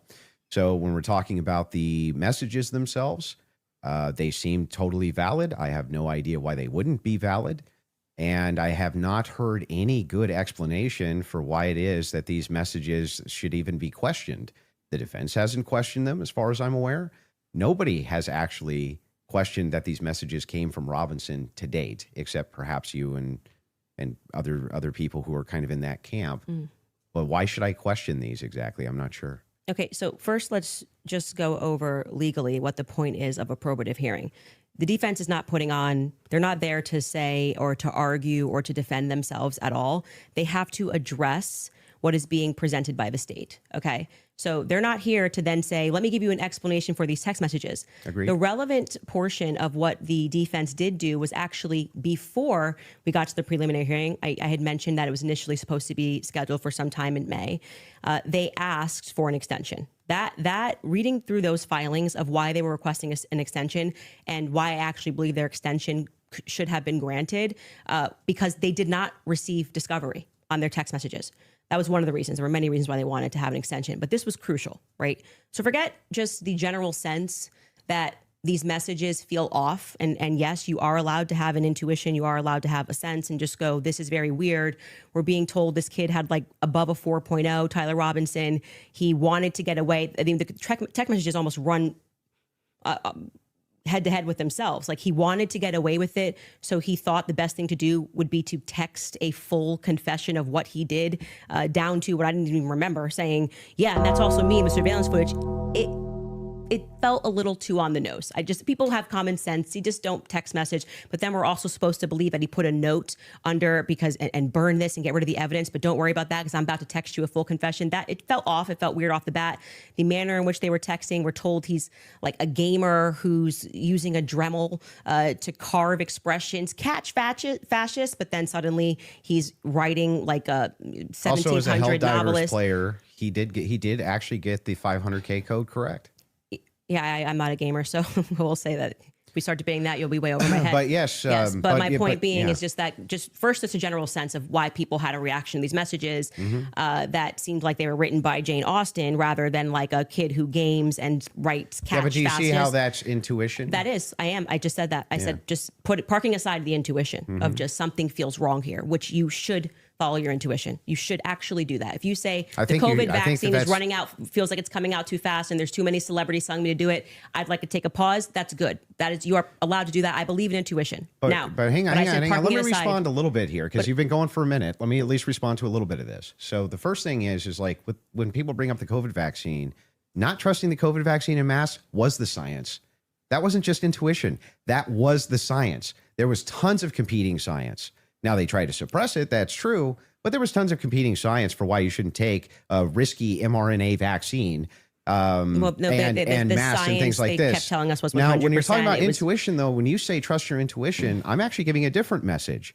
You actually should be very wary about trusting just your intuition. It is true that intuition can be useful, but it has to be tempered with logic, reason, explanatory power, and evidence, not just intuition. That's why we're parking it aside. Intuition's the first step. Something feels off, right? Okay. That was my first step with COVID. I don't like the way it's being pushed. It shouldn't require a celebrity campaign, by the way. Another element of that is why people don't feel good about the Charlie thing. Why do we have so many influencers saying things? It's over. Why are you guys all using the same adjective? Can you switch it up? I'm overwhelmed. Like, chill. Like, you could say, I found some kind parts like compelling. I think this should go. Like I found some parts compelling. Maybe we should, see at the trial. That would be kind of. Don't you think Fed slop's a buzzword for the counter industry? But everyone on the same day of watching this trial, which was, I would say, not overwhelming at all, Nobody came in medium, right? No one came in like there were some interesting aspects. This was a little suspect. But I do think it's enough to go to trial. They all came in like they were passing away and we're going to die from being overwhelmed. Well, they're trusting their intuition. Okay. Well, actually, in that scenario, they're looking at the preliminary hearing and have a reaction to it. It wasn't their intuition. But like I said, parking aside, just getting to the substance, parking that aside, aside just a general intuition that sometimes might be second messages.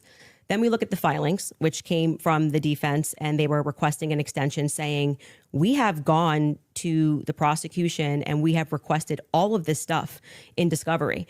Yes, you are saying that you took Lance's phone, okay, and that you collected his phone on September 11th and that you sent it off or whatever. You took a picture of the text messages and we are being given these text messages to review.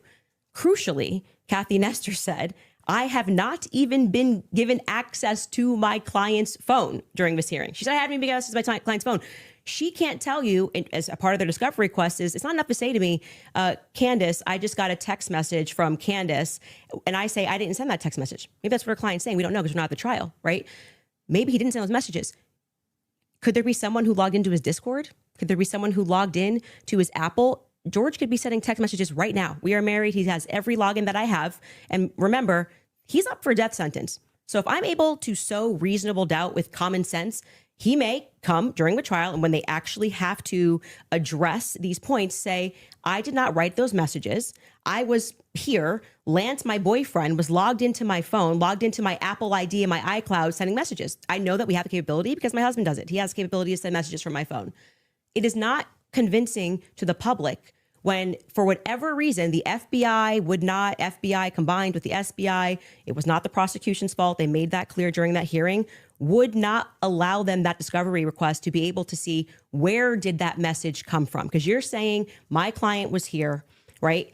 I want to know if that message actually was generated from his iPhone when he was waiting to retrieve his rifle, hoping that the pooch doesn't have a bad sniffer, like just weird messages.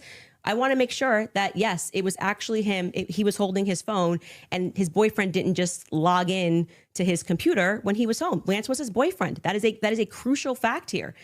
That discovery was not met by the time we got to preliminary hearing. So I remain unconvinced by these text messages. Just as you feel convinced by them, I feel unconvinced by them. Okay.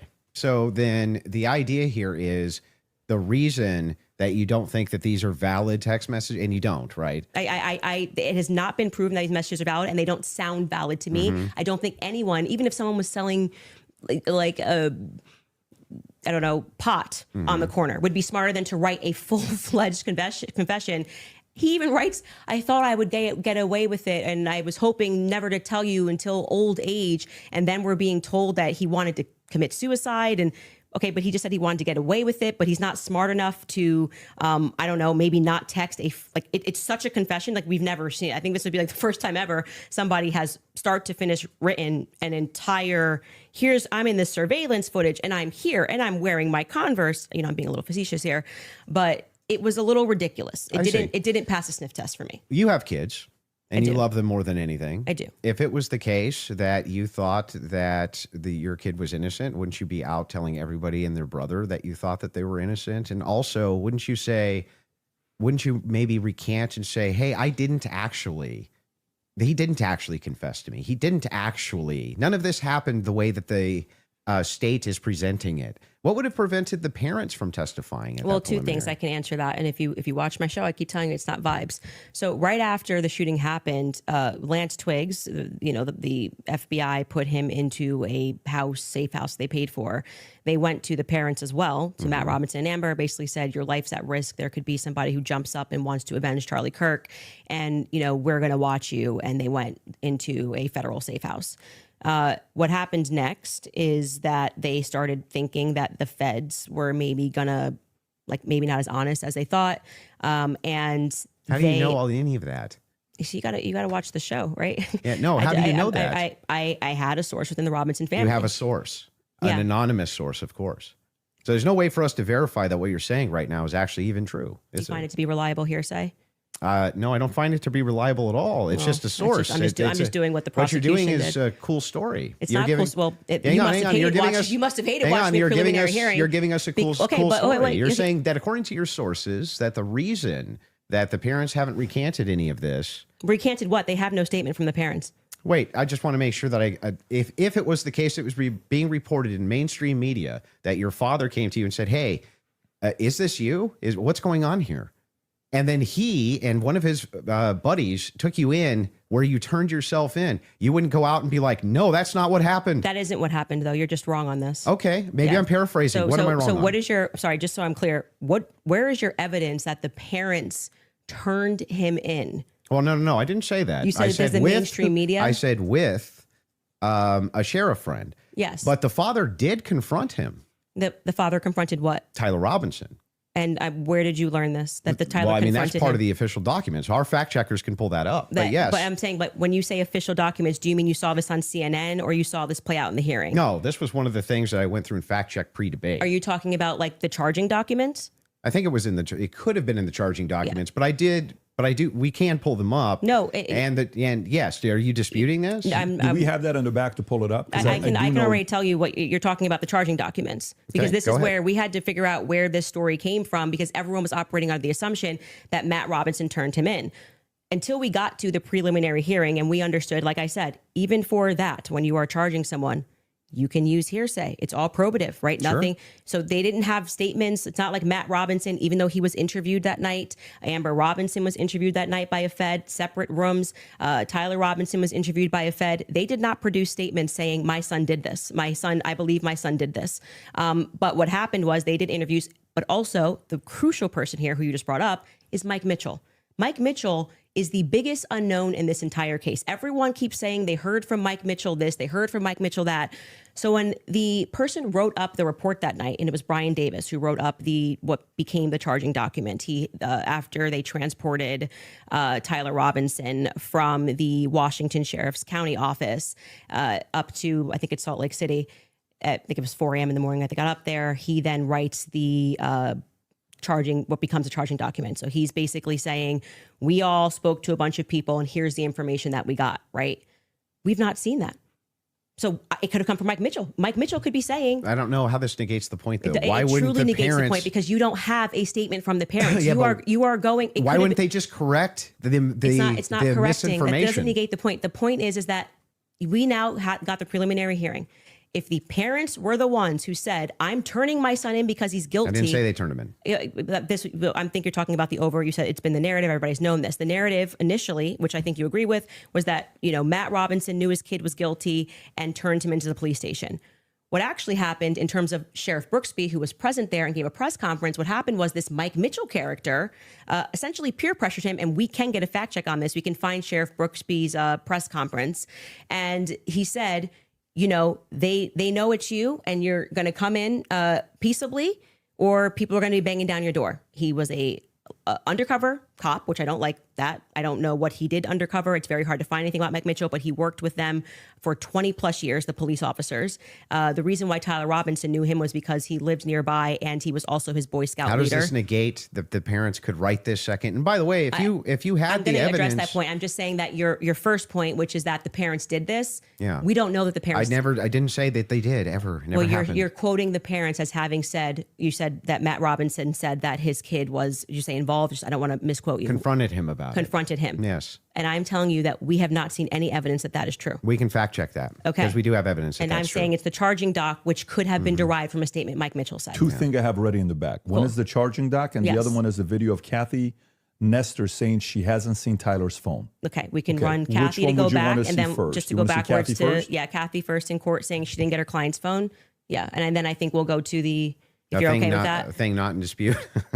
These are all things that are not even disputing. Okay, so we don't And have to show it. We never get to the thing that I am disputing. Well, I was just providing an answer. We were coming back in from a break because you were talking about the text messages as something that you felt was concrete. So it was just my rebuttal to you that it's not concrete because they haven't had a chance to actually answer that. And she didn't even get to see your client's phone. So that's effectively, again, the state saying these messages are real. You don't get the discovery on these messages just yet. She will during trial. They will actually get Don't you discovery on think the that messages. would make their case fall apart if it was the case that they weren't able to actually pull the data off the text messages? Do you think the prosecution would go to court with fabricated text messages? It's called winners and losers. They may not be fabricated, but by the way, as what they are saying, like I said, if there was somebody logged into his phone, They may not be fabricated. That's the point. So let's get to the they just let's could get be to somebody the else. parents fact check.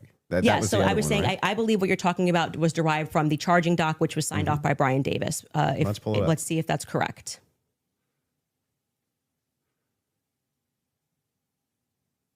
What are we looking at Robinson's mother explained that over the last year or so, I'm sorry. Can you zoom in a here? Is little this bit? the charging I doc? can't see it. Robinson's yes. father reported that when his wife showed him the surveillance image of the suspected shooter in the news, he agreed that it looked like their son.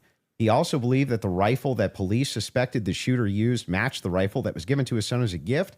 As a result, Robinson's father contacted his son and asked him to send a photo of the rifle, which makes sense with the text messages. Robinson did not respond. However, Robinson's father spoke on the phone with Robinson. Robinson implied he planned to take his own life. Robinson's parents were able to convince him to meet at their home. Yes. So this is proving my point. This is from the charging document, correct? Yeah. So what I'm saying to you is that 3 people got interviewed on that night. Mike Mitchell got interviewed, Amber Robinson got interviewed, and Matt Robinson got interviewed. Of the 3 of them, only one of them actually wrote a statement, which was referred to in this preliminary trial. He came in, I believe, in March, Mike Mitchell, and he wrote a statement, which I find to be very shady that they decided to bring. But why aren't the parents disputing that? No. Well, first off, That's the question First I've off, been the asking. parents are not going to ever play in court, play to the cameras in court when they have a legal team that is going to be advising them not to speak to the court because your son could go to prison But forever. they're playing to somebody else who's your source? I'm not going to address that. They're 'Cause playing to I don't- someone I else don't who's your think- I don't source, think but it's- won't go publicly tell the media yes. this is not true? Well, what I did not say to you that I just said I have a source, so I want to be very clear and take it from somebody who is involved and permanently sued. When I have to take my lawyer's advice, I mean, there's so many things that I want to respond to when people are speaking about. Yeah, but it's bizarre that they would utilize a source which would get the information to you, but wouldn't just go to the media and be like, actually, that's all wrong. I am telling you that you would nary find a lawyer who would advise you to go to the media.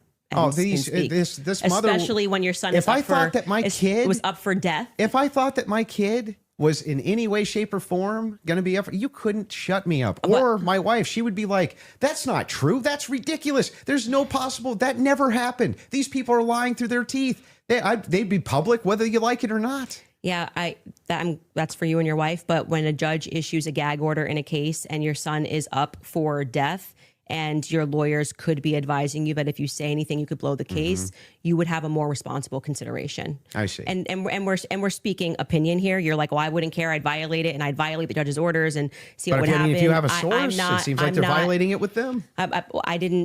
I'm not speaking to a source, but what I am saying to you is speaking just relevant to what this is. We have not seen any proof that statement that is included in this charging document. I think it is highly likely on the basis of the preliminary hearing that all came from Mike Mitchell.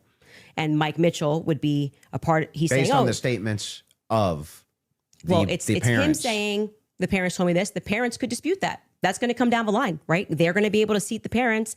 I will say this, putting together context clues. If the state had it on, 100% certainty that Matt Robinson and Amber Robinson said it, a 5-day preliminary hearing would be a good time to say we have enough evidence. And I can tell you why Matt Robinson made this statement, and here is his statement that he signed. That would have been a good time to present that evidence. That would also be a good time for the defense to say that's just totally fabricated. No, it's not. It's the wrong time. Why couldn't they? That is completely the wrong time. Why couldn't they? Because what they're doing is they already said they didn't receive discovery. They literally can't. They literally can't because they can't. They did not You're receive saying that discovery. they didn't receive that information? No. They just received the text messages. But in order to... That's not the text messages.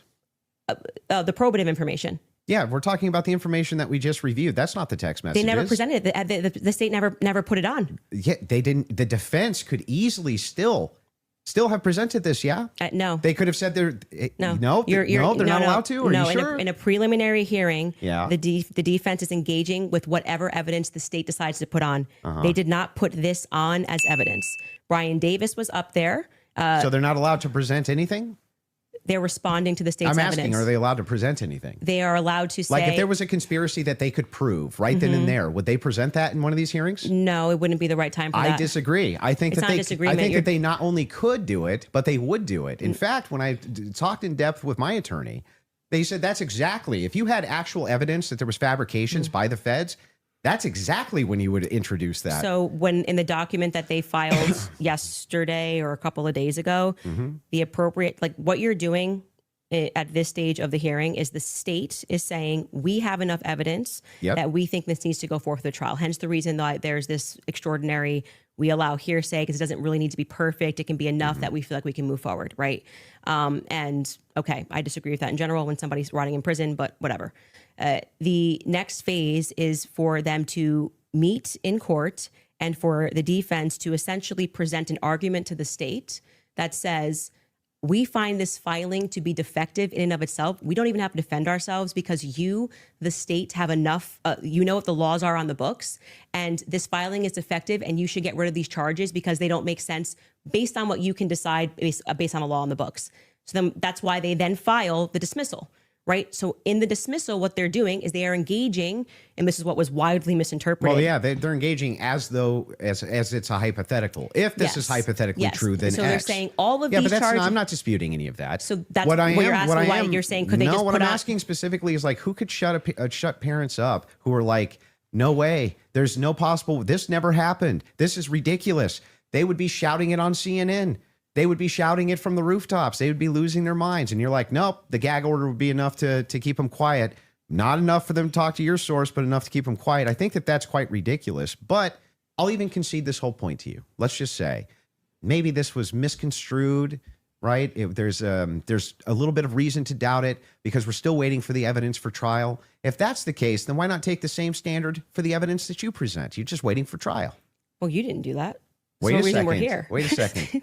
I just want to make sure that I got this right. That's your argument to me, right? My argument to you is what? Your argument to me is that, hey, wait a second, Andrew. There's not enough here that convinces me, right? Well, that's actually my rebuttal to you, is that you are saying, why are people engaging in what you term to be conspiracy theories? No. I term it to be thinking. They're just thinking because they're recognizing there are a lot of holes in these stories and that this is not strong evidence, right? This is the reason they're doing it. I'm explaining to you, this is the reason that they're doing it. I'm addressing what you view to be overwhelming evidence. And by the way, I want to be clear. That which convinces me. But thus far, every point that you've brought up, every point that you've brought up, did you feel like this is beyond a reasonable doubt? I mean, you realize remember what I said in my opening. Going to be it's not beyond a reasonable doubt. It's just what I find convincing is what I find overwhelming. So why are you so upset when people say they don't find it convincing? If that was the limitation of the claims that you made, if it was just, wait a second, there's a little bit of problems. There's some problems in this case that I have questions for that I want answers to. Nobody'd have a problem, actually. Least of all me. I would be the least likely person to have an issue with it, you, any of your fans, anybody saying. In fact, I've had tons of Discord calls about this. My position's always been clear. Of course, conspiracies exist. Some of them have way better evidence than others, but I've seen them myself. I know conspiracy. In fact, the federal government has hundreds of thousands of laws about conspiracies. They see them everywhere. We both know this, right? That's never what the problem is. The problem is when you make claims outside of, well, wait a second. I'm just questioning evidence here. I'm just questioning what the state's case is here. I'm just asking questions. It's when you make claims outside of that, where you claim that there's good evidence or good standards you should believe because, and then it turns out that it's all nonsense or it's wackadoo stuff or it makes no sense. And when we have a chance to cross-examine your evidence that you've presented, I'm going to show a lot of that. A lot of this conjecture that's based on literally nothing, that leads from no inferences whatsoever. Like you couldn't even infer it logically. That's the problem. The problem has never been whether or not you just said, there's not enough in this case so far until we get to the trial. I remain unconvinced. I'm sure there's tons of people who remain unconvinced yet until we get to the trial. I think that's fine. I think it's fine. There's people who are convinced too. That's never been my problem. My problem is the claims which are external to that. Okay. I'm not sure I really care if you have a problem with what I think in my own spare time. I don't understand this lecture that you just gave.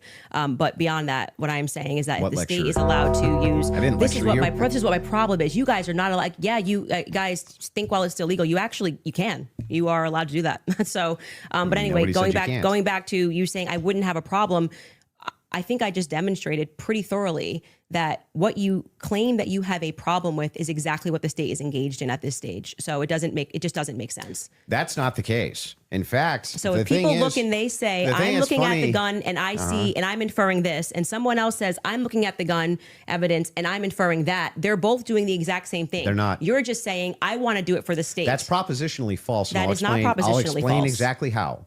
It is the case that every proposition is going to have a true or false conclusion, period. That's just logic, right? It's the law of excluded middle.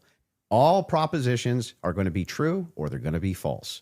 When we get into when we're making inferences based on propositions. We can actually come to true conclusions with false premises inside of a proposition. In fact, what we're talking about here is not whether or not you feel that you're convinced by this evidence. But you felt like you were convinced. Right? Sure.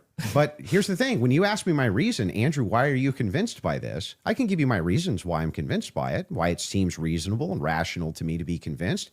You could even say, but Andrew, I'm just not convinced by it.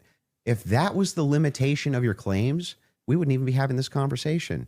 That's why I wanted to have the conversation, in fact, was so that we could move into your actual claims that you've made, which transcend the idea of I'm just asking questions. Before we get into that, your team has one thing they want to show before you go into that. So if you want to pull that up, this is the prosecution filing showing defense had full discovery by April 1st. Oof. They did not. That's not true. Wait a second. Yeah.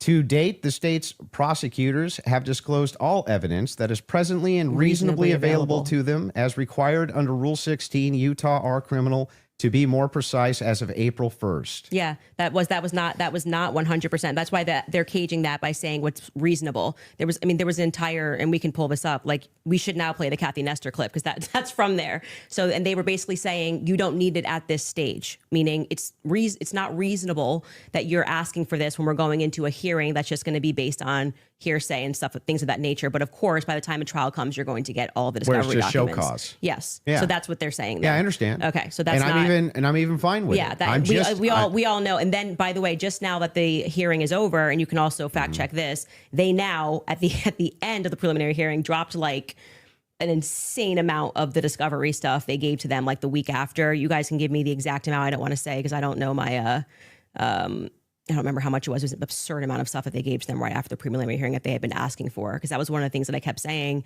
on my show is as we were watching that preliminary of the preliminary, why not just give them the stuff now so they can engage in these arguments? Because I feel like you, it's like, I want to hear what they have to say about the text messages. Why can't you just give them what they're asking for so that they can actually engage you? And it didn't happen. So, but the judge ruled that it wasn't necessary at this stage. And that was the whole point of that because it's preliminary to the preliminary. Yeah. Would you like to play the Kathy video? Well, he's saying he's not disagreeing, so I don't think we need There's to. no point here. There's no Okay. disagreement All right, that she said that. Yeah. So so I guess the disagreements also, now would move into the evidences that you have stated on the record, which transcend elements of reason. Why are we in regards having to this a case.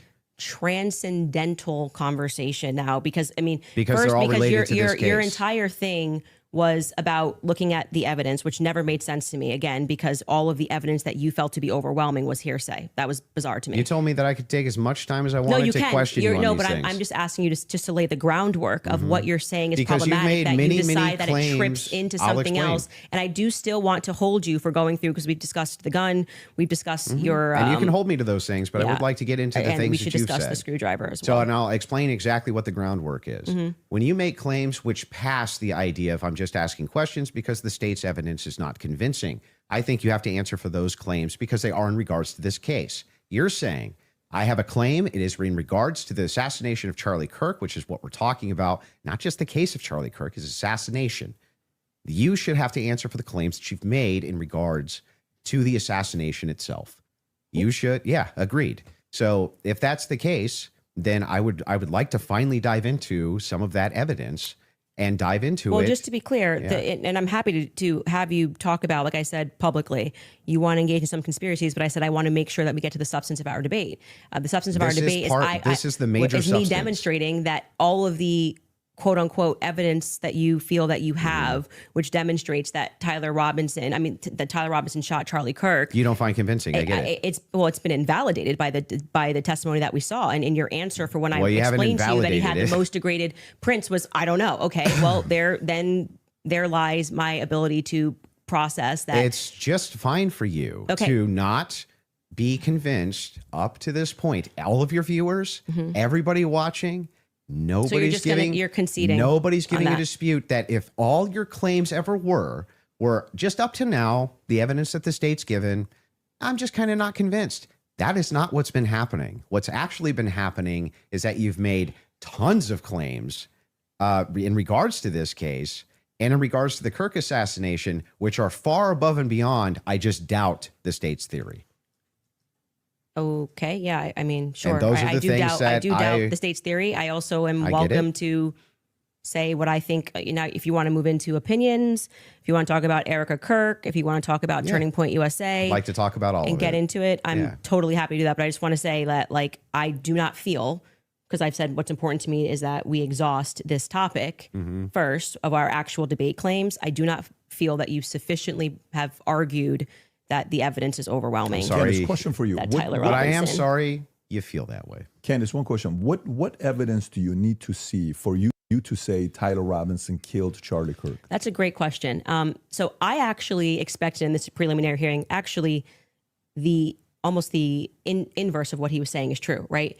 So this is now the time the state is putting on their evidence. That's the purpose of this hearing, right? The state is using hearsay, but they're also putting on their evidence. So I was just expecting some sort of a slam dunk. Like, we got him on camera taking the shot.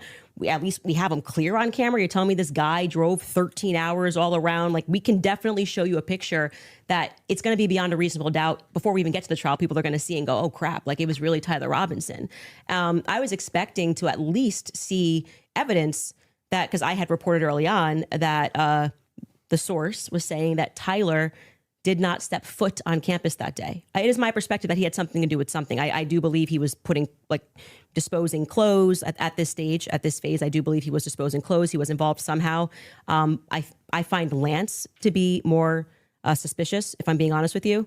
And also, like I said, the use immunity that was given to Lance by the feds, the fact that the feds didn't ask him any questions, the fact that I spoke with Lance Twiggs' family, and they were like, it's very weird that the feds are not asking him more questions. He's exactly the person that I would imagine to be involved in some stuff. Allegedly, I'll say allegedly.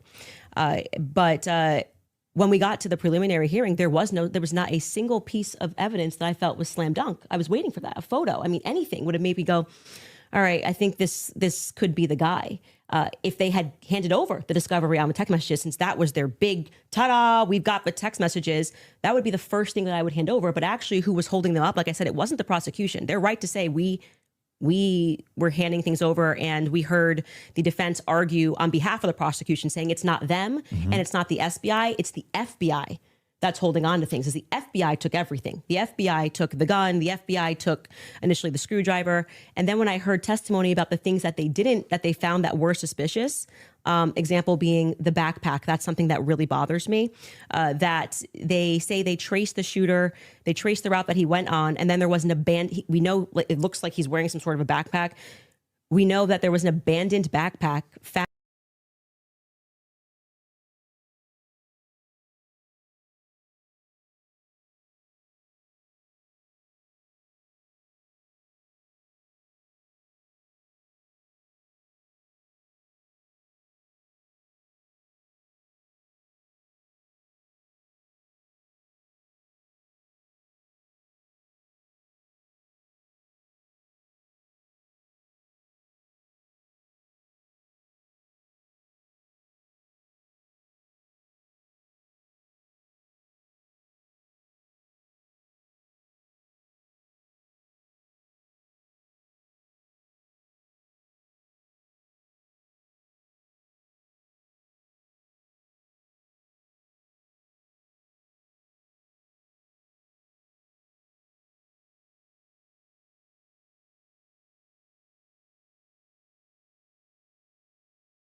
Sorry about that, guys. We lost our interface really quickly. Just hold up.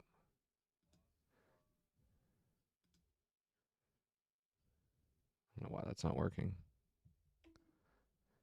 Interesting.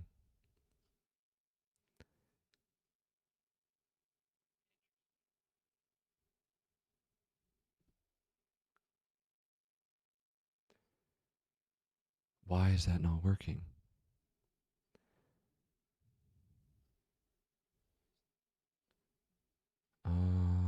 Fuck.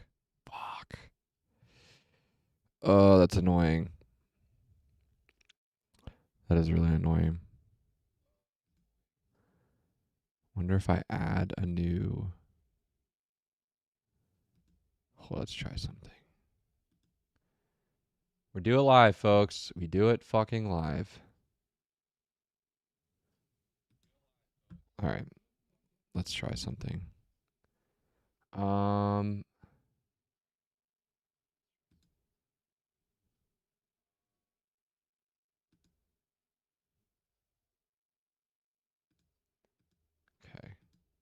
Let's see.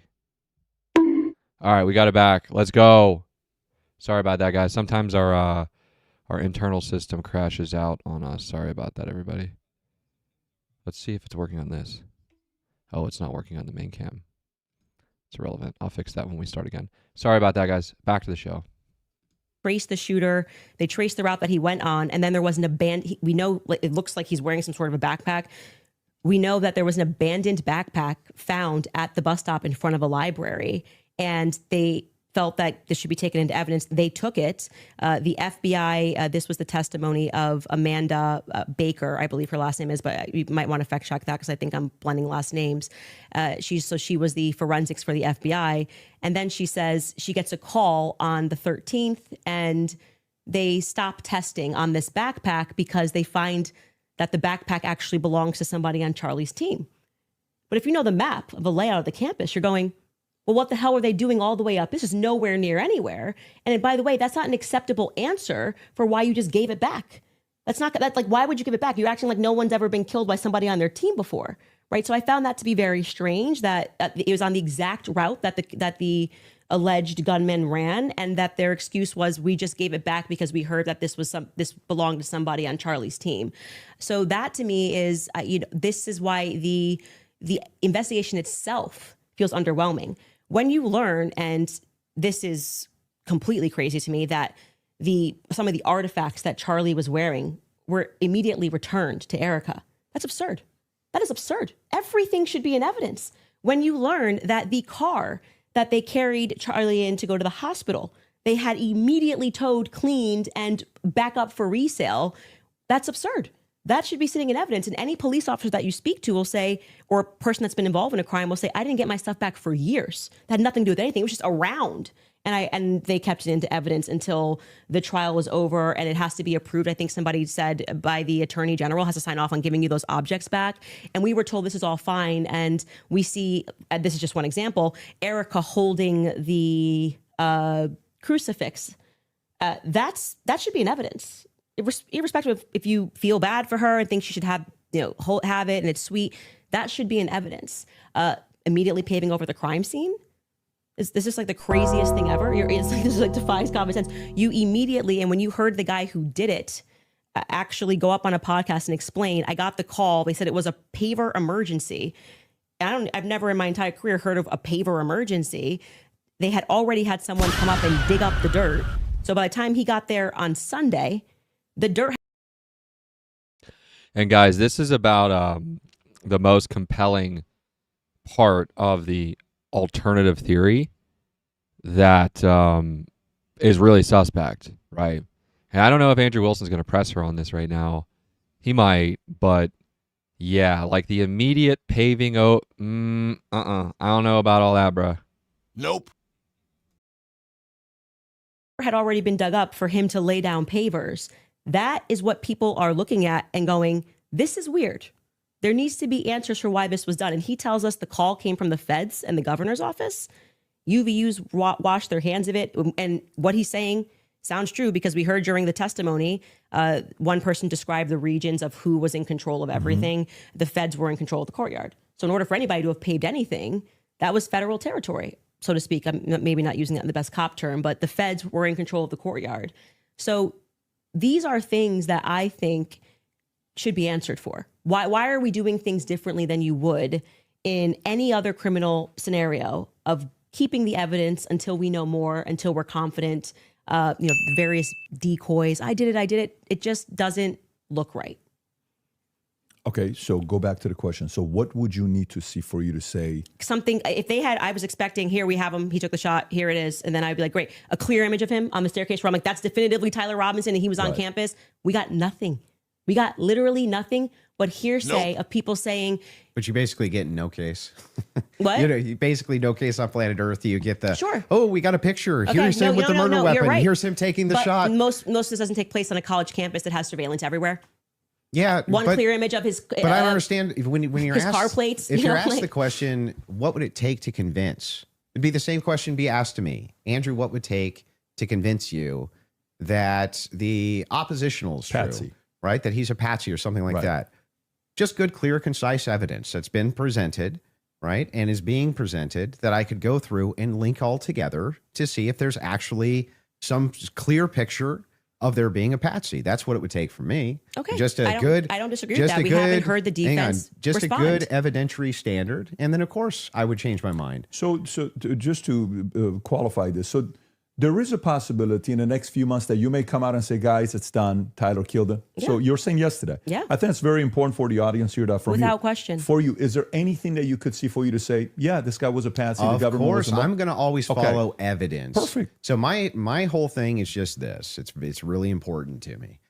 I don't mind people being truth seekers and justice searchers, and the internet has helped solve tons of crimes. There's no ifs, ands, or buts about that, right?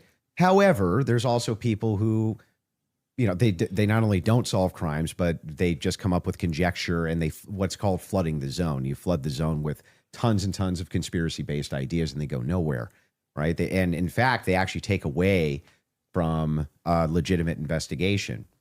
Now, I'm not even saying anybody here is purposely flooding the zone. That's not even the claim. All I'm saying is that the claims made absent, this is just me not being convinced by the state's evidence. Those become claims, and claims have to be defended. Just like mine have to be defended, yours have to be defended. And that's what we're going to get to now, yeah? You want to get into it? Would you guys like to take an ad break? We'll take an ad break. Sure. And then we'll talk Erica Kirk and TPUSA. And the conspiracies that have been conjectured by Candace Owens in regards to this case in the Charlie Kirk assassination. Folks, we'll take a 3.5 minute break and we'll be back soon.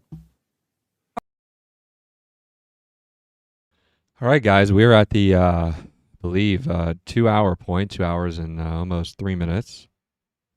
How long have we been on live for? Well, we've only been on, wait, how does that make sense? We've only been on live for an hour 40, but yeah, we're already 2 hours into this debate. Oh, I know why. Not really 2 hours, guys. Sorry about that. It took them a while to start the debate, so we kind of fast forwarded it until they started speaking. But this is where we are. This is a probably a good place to stop because I want to do this in 2 parts.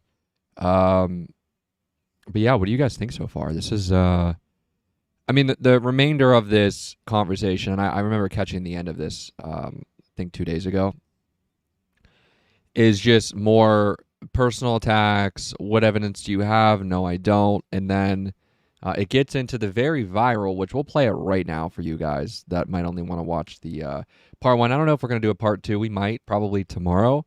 But yeah, guys, our first time running our new system here, the 4K cam. And I don't know if it's compatible yet up to 4K, but I know we're shooting on 4K on our end for sure. I just don't know if there's something I'm missing in settings-wise in here and shit like that. But yeah, first time running a new system. You guys see the ticker at the bottom, which is awesome. Looks so good with our merch, Instagram, TikTok, Kick, YouTube link, and then obviously stocks on the right. And if you guys want any sort of other pertinent information on there, please let me know. But I think it helps take away from the big just like logo that we had in the top right, even though I put the little ant signature that I have, my signature there now. things will change. I always, of course, want your advice always.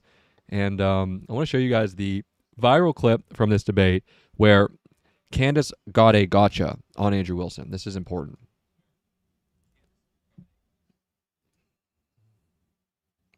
By the way, this shit was hilarious, Andrew Wilson said. Hold up. This shit was fucking hilarious. Erica's, listen, that's my opinion. When you tweeted Erica's too retarded to kill her husband, would you like to explain how you developed your evidence, your positive evidence for the fact that Erica was retarded? Yeah, sure. So Yeah. I just think all women are retarded. Oh, so you're allowed to just say stuff. Who knew?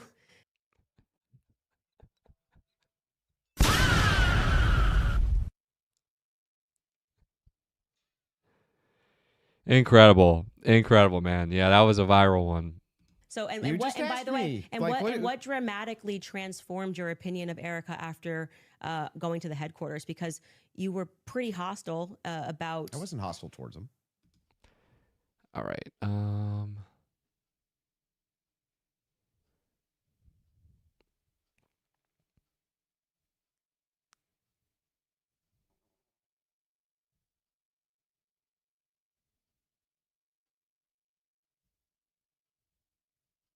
All right, this is the viral clip, guys. This comes from the second half of the debate. Here, let's watch this. And then we'll wrap here. Which one of the charges against, or all of them, do you think Tyler Robinson is guilty of? Yeah, can we list them real quick? I'll tell you exactly which ones. We'll pull them up. Well, do you know any of the charges that he's up for right now? Yeah, of course. But I Can you- want to can you make sure name that we one? have them listed. Yeah, but like can you name one? I think he's been charged with murder. That's actually incorrect. Okay, great. Now name all 7. He doesn't even. This is like. Name all 7. And I Can you think name all 7? I can. Then do it. The first charge is aggravated murder because that's what carries Okay. a death sentence So in the murder. state of Utah. No, Next. that's not. That is literally not murder. Okay. The second charge is the felony discharge of a weapon. The next 2 charges are for obstruction of justice. Okay. The next 2 charges are for witness tampering, and the And what's final the specific charges though? that is them: obstruction of justice, Both of obstruction those- of justice, witness tampering, witness tampering. Okay, and there's no other specifics to them. Well, I can tell you why he's being No, charged no, with no. it. Just the charges and then 7. Yeah, see, the bad thing is when you try to be an a-hole and it doesn't work. What's the 7th? The last charge is violence in front of a minor. Okay, got it. So then he's being charged with murder. You just say aggravated murder. That's the distinction. You just want to. It's a massive. It's Got like it. you cannot Massive. say murder versus aggravated Massive murder. distinction. This gets to the entire crux of why him being up for the death sentence. Yeah. Crazy, man. Yeah, that's like the viral moment that they're getting Andrew on is well, you didn't know the charges, so how could you debate this? It's like, yeah, that's a bad look, of course. Does that mean that he lost the full debate? No, and we know that because America voted, and really the world voted on this debate, and it was about 50-50. Let's take a look now and see, because they ran a poll, PBD Podcast ran a poll. Let's see. They post a lot of fucking clips, as I expected. This is a huge interview for PBD. They probably posted 1 million clips. Holy shit. Sorry, guys, if you're freaking out on your screen. Who posted a poll? Someone posted it. Was it Adam Sosnick? I can't remember.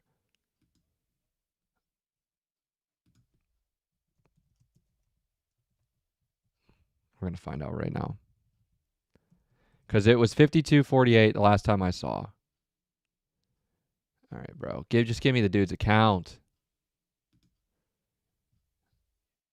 There we go. I'm pretty sure he posted the... Someone posted a poll. Now I look really fucking dumb. I look like Andrew now, not knowing the fucking the charges.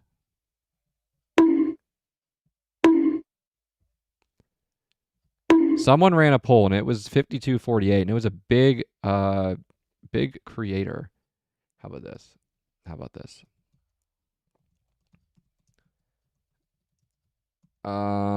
It's gonna come up.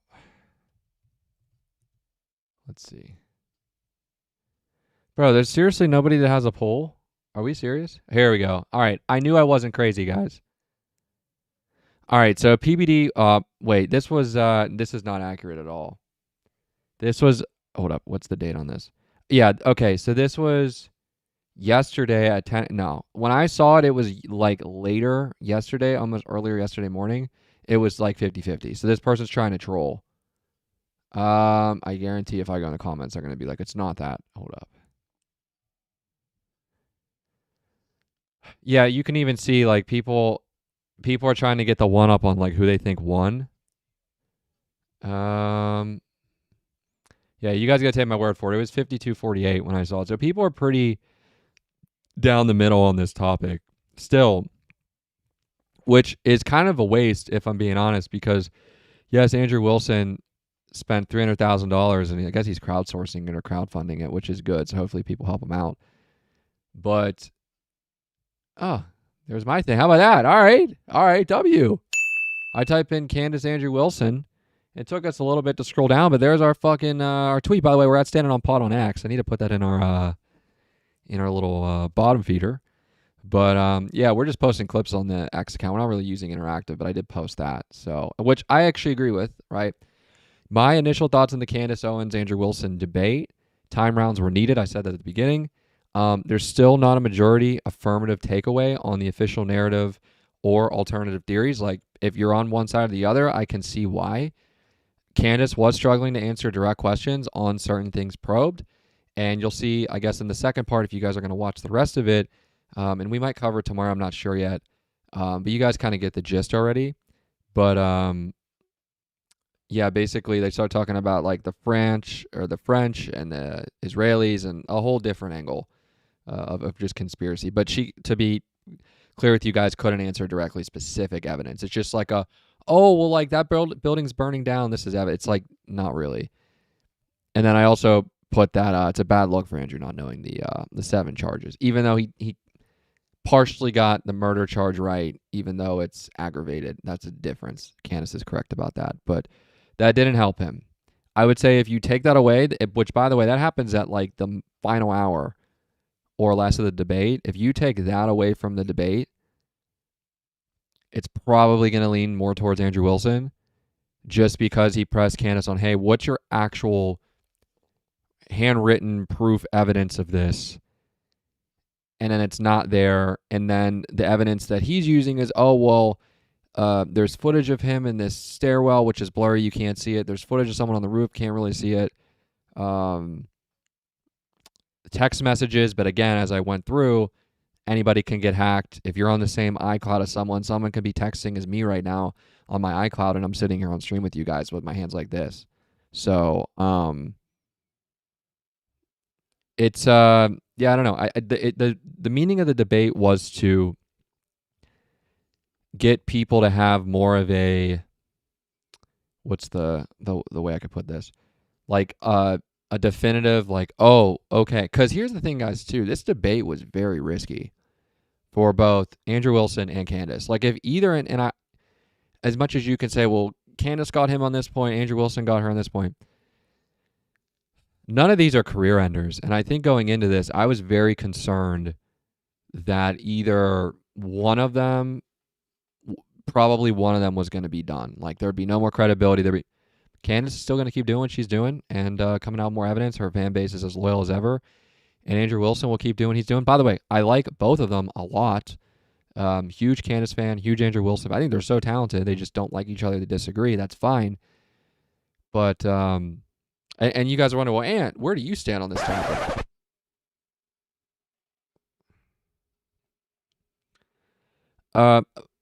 Okay, so, and you guys are, yeah, that's a cop-out. You're standing on pod. Stand on something. First of all, Turning Point USA is handing out cease and desist like freaking water. Like, okay, I'm good. Secondly, we need to wait for this to go to trial, which we'll see what happens because everything will come out at trial. But I don't know, guys. Like, there are holes, as I've said before, in both the official narrative and in the alternative theories. So there's not really anything that's super compelling to me, because if you use, oh, well, this and this and this happened, then you could be like, well, what about that? And it's like, ooh. So then it kind of makes you question and wonder, and I don't ever want to be in a questioning and wondering position. So I will tell you, though, my position, regardless of this debate, of all of the evidence and images and videos and text, everything that's come out,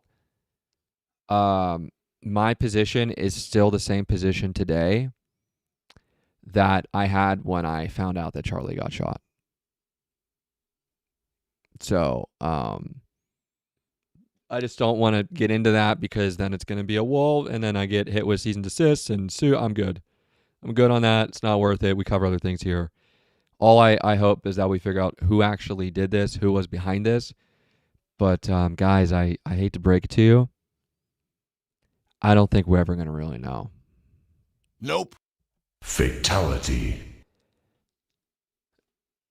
I mean, even if they, let's just say, convict Tyler Robinson, right, of these charges, 7 charges, including the aggravated murder, which is the heaviest one. Does that still mean he did it? All they need to do in court is to prove there's enough evidence that a jury can convict him on. You could say, well, and if a jury of whatever could convict, sure, I guess you can make that argument. But we're talking about public opinion. Of course, there's always going to be a certain percentage of the people that don't believe X, Y, Z, sure. But I don't know. I really don't know. This is like, I don't like not knowing, by the way. You guys know me about everything I do in my life. I want to know what the fuck is going on. And yeah, this is where we are, guys. So yeah, if we have time tomorrow, we'll probably do a part 2, depending on what the vibe is. But yeah, you guys kind of got a gist of what the first half of the interview was better, because the second just gets into planes and who's on the ground and all these people, and like that's very interesting. I agree with that, but at the same time, the whole Patsy stuff and evidence and videotape, they kind of already got into the main parts of it, and the second half is not really going to be discussed at trial. I don't think so. I could be shocked. I could be surprised.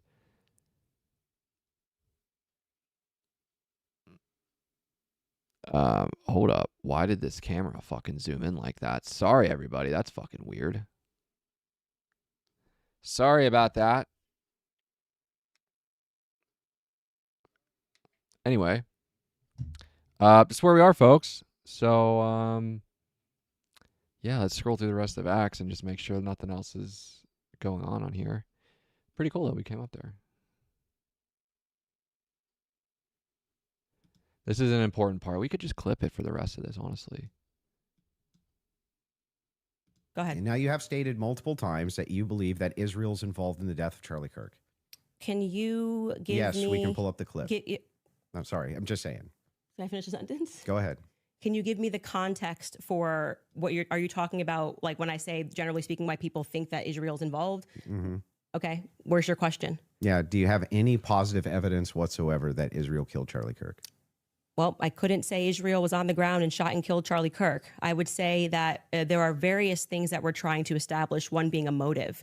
And since I don't believe that Tyler Robinson and his transferee is a convincing motive because he was fired up about politics, which Lance testified that he never spoke about with him, nor do I believe that he was, so into LGBTQ issues, since Lance testified they never spoke about LGBTQ issues, that he stopped and ate at Chick-fil-A, which if you are into LGBTQ issues, wouldn't be your lunch before you go kill Charlie Kirk for LGBTQ issues, because, Yeah, but do you have positive evidence? I'm answering the question as I feel like I want to answer it. Like I said, you don't get to for an hour and a half pepper But the question I'm questions and asking is tell me- about positive I'm evidence. telling you that in any case, establishing a motive and and again, I already explained this at the top of the show, but the reason why people find Israel to be an interesting question is because truthfully, Charlie's perspectives were changing on Israel. Sure. And he was starting to realize how much pressure was being put on not just our government to constantly fight their wars, but also being put on his organization personally.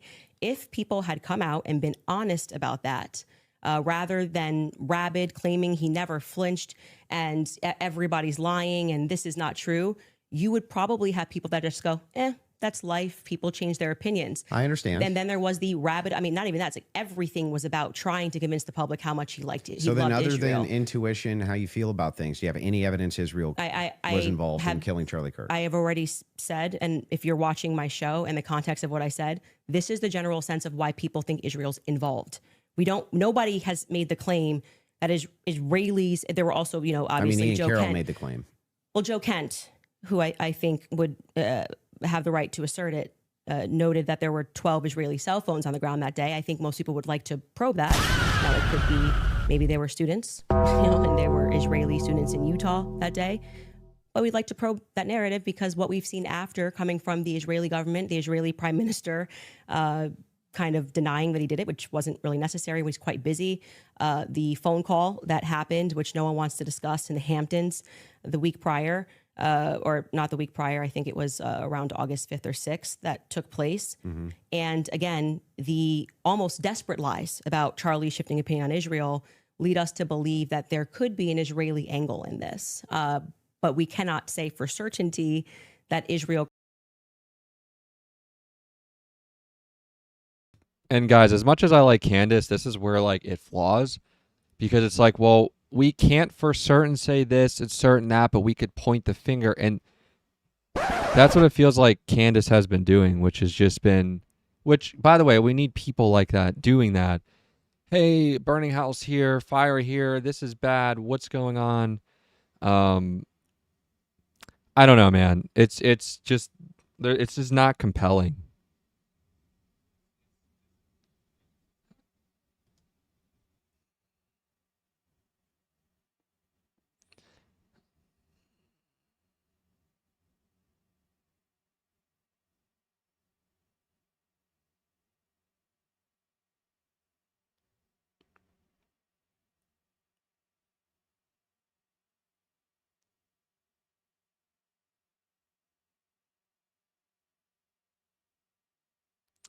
And obviously people on X are kind of just spazzing out of this whole debate. But yeah, you guys kind of get the gist. Bro, this was hilarious. I don't know if y'all saw this, man.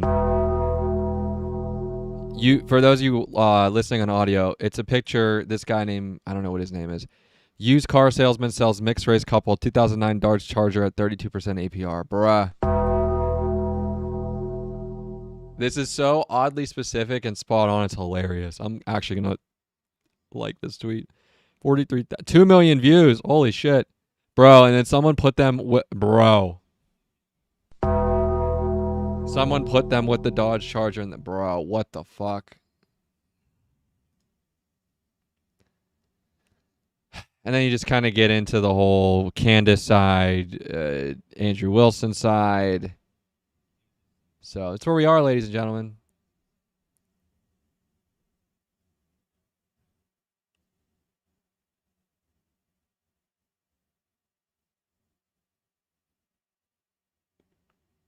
On X Real Alex Jones, where I stated my opinion that Candace Owens won that debate on the anomalies and questioning the Charlie Kirk assassination official story. That doesn't mean I endorse every theory she's looked at or every guest she's had on. And so a lot of people got mad at me saying, oh, so you believe in this, you believe in that. No, I just simply thought overall she won the debate. Now, let's be clear. We know the FBI had ordered a cover-up of any foreign involvement, and they found connections to that, and that's been confirmed, and I broke that 6-7 days after Charlie was murdered last year, 11 months ago.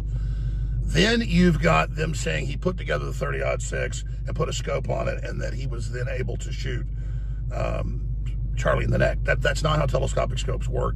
It takes time to then sight them in, and at least 10 rounds of ammo in general to dial it in. That's just a known fact. And then it goes on from there. The grand jury was basically blocked, and they used a very rare thing, it's only in Utah, where they had the prosecutors basically indict. Ladies and gentlemen, it goes on and on and on. And I've talked to some of the family, and I've heard recordings of the family saying, no, we don't believe the official story, but we're intimidated and scared. I've aired some of the audio on my show. So let's be clear, this is a black hole. And I don't know what really happened, and I don't think TPUSA, I don't think his long-term friends that I know would be involved in a giant, conspiracy. That's not how these work. Could the government or Israel or the Democrats send in, a hitman and then have Tyler Robinson there as a patsy? Absolutely. That's how that stuff works. If you want to know how setups for things like this work, watch Mark Wahlberg's movie. Is it Sniper? Yeah, it's Sniper. It came out like 10, 12 years ago. It's excellent. And there's a lot of real parallel stories just like that, how they set people up. So I don't buy the Fort Huachuca stuff or any of that. There's been a lot of stuff I've been critical of with Candace Owens, but I just watched the debate. I watched most of it after I got off the air, and I just thought that the other guy used a bunch of really debate tactics, appeal to emotion, posturing, so-called gotchas that really blew up in his face, especially the one where he, didn't know any of the charges, and then, well, murder's murder. Well, in the definition, in common language it is, but not manslaughter or then murder, and then you've got, depending on the state or federal statutes, murder one, premeditated. That's what he got there. It's just the Utah term that they have for it is aggravated murder. That means premeditated, pre-planned. That's the death penalty. That's conspiracy, okay? So a lot of ignorance here, a lot of people not understanding basic stuff. I'll be on the air today at noon. I wanted to get Lionel, who I really like, former prosecutor, on to debate Aviva Fry, who's going to be on with me today. He's out with his wife, busy. I get it, but I'm trying to line them up to debate in the next few days because I got a Sunday live show. I got weekday shows. I mean, I'm on 7 days a week, as you know, or a lot of you know. You can find the feed at noon today Central, 1 p.m. Eastern at Real Alex Jones on X and on rumble.com/Alex Jones Show Live, and our new news site, AlexJonesLive.com/show has all the feeds, but it's also on the front page of AlexJonesLive.com. But for all of you criticizing me and yelling at me and calling me a traitor, that's not going to make me go along with your official story, because we know the official story isn't true. We know that so-called confession looks like it was written by ChatGPT. Then when I saw his boyfriend, looks like something out of Manchurian Candidate 101. See, a lot of it is looking like, from the videos we've seen, that he was on the scene. And it's just a black hole, though. And his boyfriend has been given immunity and is now testifying against him. And then Tyler Robinson looks like he's been under electroshock. Looks like a classic Manchurian Candidate. And if you don't know the past of this, and Jolyon West, the deputy head of MK Ultra, being the doctor for Sirhan and Jack Ruby and Tim McVeigh and on and on and on, and the Unabomber being CIA mind control, that's declassified. And if you haven't been through show trials where you're found liable, civilly guilty, and then HBO produces them, and you're in the Truman Show, and I mean, I knew we had a corrupt system, and I didn't figure out to the second trial that it was totally scripted, because I looked over when I'm up there testifying, and the judge had the same script that the other judge had, with the things I couldn't say and things I couldn't do, and it was the same typing, the same heading. And because you're sitting up there and there's the judge like 4 feet, 5 feet away, and I'm going, what the hell? That was my Truman Show moment. I'm like, this is worse than I thought. I mean, sure, they had HBO putting powder on the judges, and they were all blitzing, and the judge in Austin walked the red carpet at South by Southwest. She was the star of the movie. I mean, once you've experienced this, maybe I'm a little biased, but I just don't trust a lot of these courts. Some courts are still not totally controlled, but a lot of them are totally rigged. It came out the CIA was involved, running all this against me with the DOJ, funding all of it. So I just don't trust this when it's not even a grand jury, but it's the prosecutors themselves. So the whole thing's falling apart.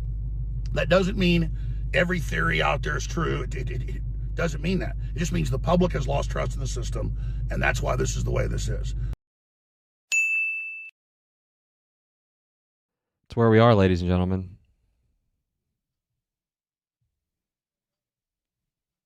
So how is Tate tweeting? Does anybody know?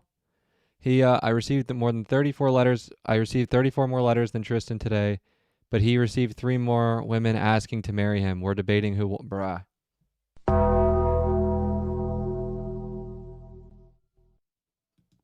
not watching this. Okay. Let's see what Andrew Wilson said after this debate.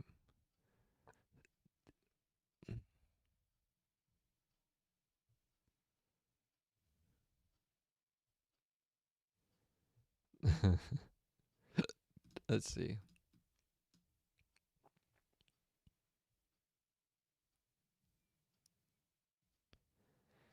Yeah, I agree with Candace on this. Anna Kasparian is... I like Anna Kasparian, by the way. You guys know I'm a huge Anna Kasparian fan. She's awesome.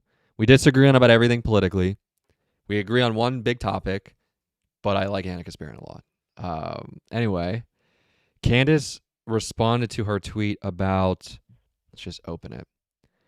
Anna Kasparian said, I could be wrong, but first murder is usually distinct from aggravated murder. with the latter being narrowly defined with more severe capital punishment. It varies state by state, but there's usually a difference. Andrew should have been able to name a few of the other charges. That is true. I agree with this.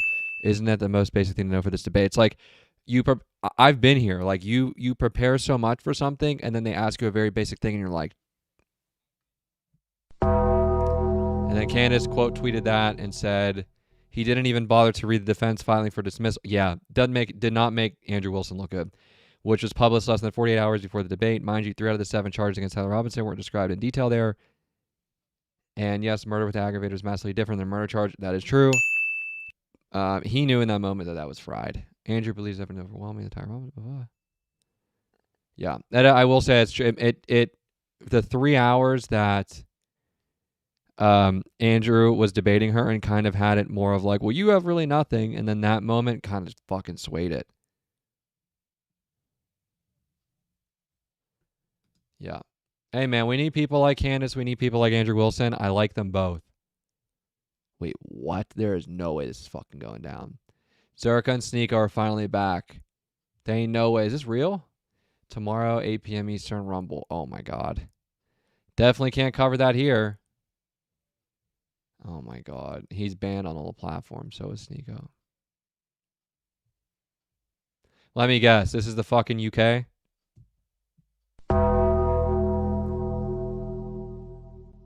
Looks like it.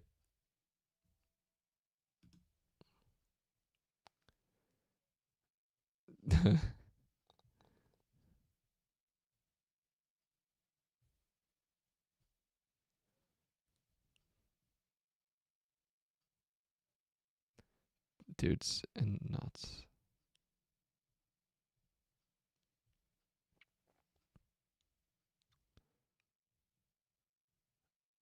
Bruh, did you guys see this EDP stuff, by the way? I don't know if I can show this. We're on YouTube. But this guy that got a long time ago, they got him on very bad stuff. I can't even talk about this topic because we're on YouTube. I don't even want to play this. You guys know there are a bunch of dumbass, retarded motherfuckers out there who swear up and down I fall between somewhere in the group of these 4-ass motherfuckers. What?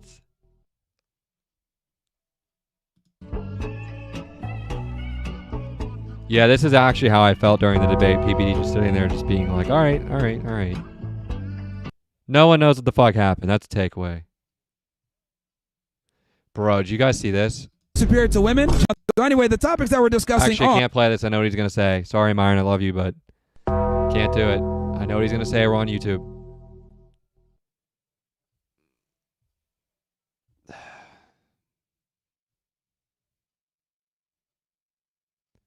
Bro, what the fuck? Oh, yeah, did you guys see this? Clavicular apologized to a guy after his girl tried flirting with Clav. So this guy is at the club. I got to mute the sound, guys, because we'll just play it, whatever. Actually, I don't know if they're going to have a copyright. Hopefully they don't.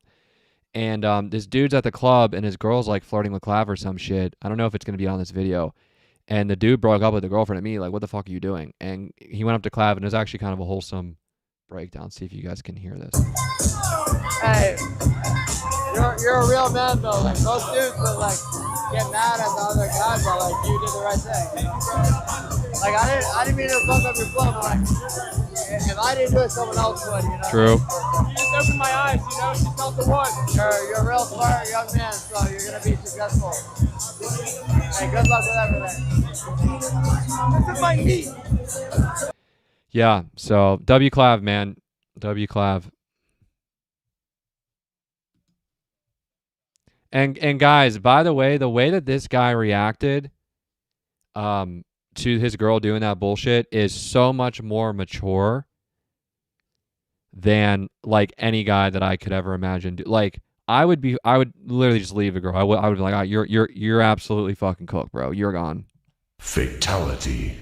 And just leave the situation and just leave her there. But a lot of guys will like crash out and try to fight it. Like, oh my God. So dumb. W Clav though.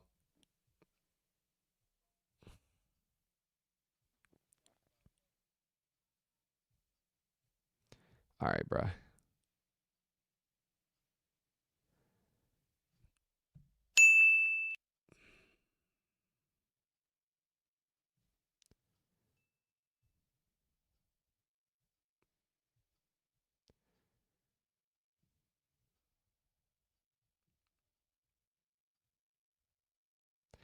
All right, everybody. I think that'll do it for tonight. Catholic priest show. Bro, how much fucking coke did you do, man? Bruh. Fatality. I will say this will be hilarious tomorrow if they actually do.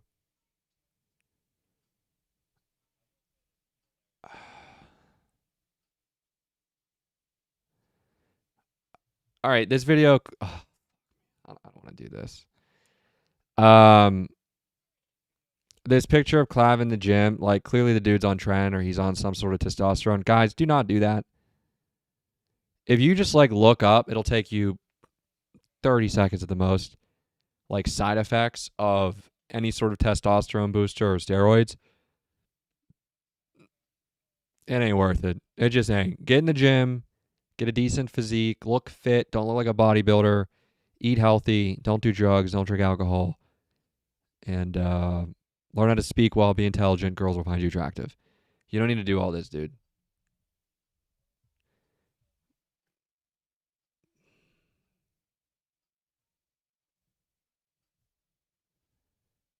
Bro.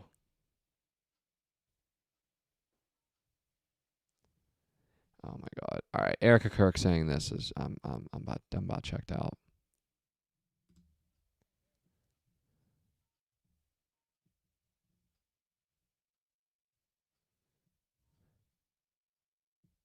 What?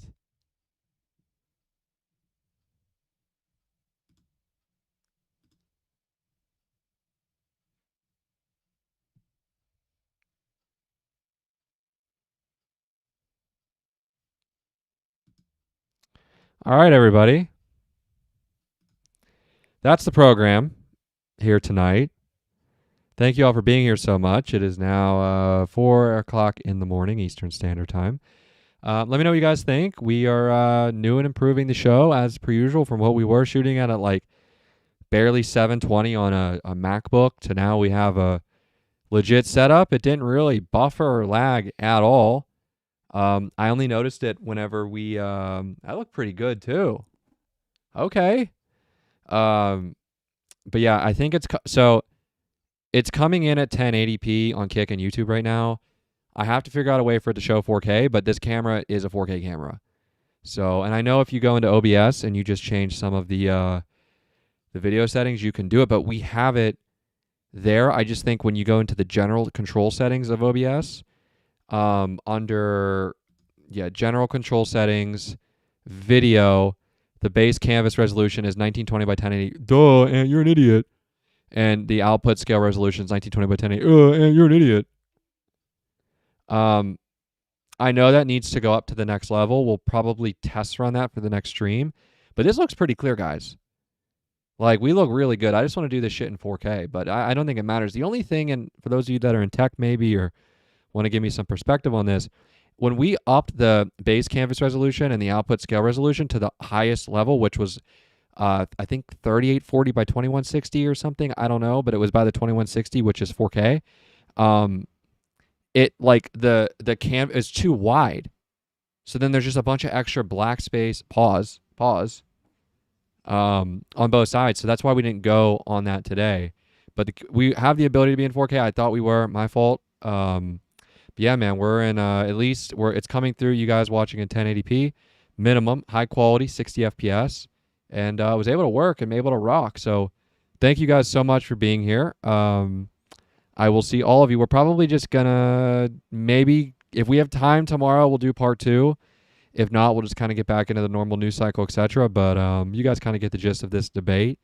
And yeah, I hope you guys all have a great rest of your night. Stay safe out there, and I'll see all of you so very soon. See you, everybody.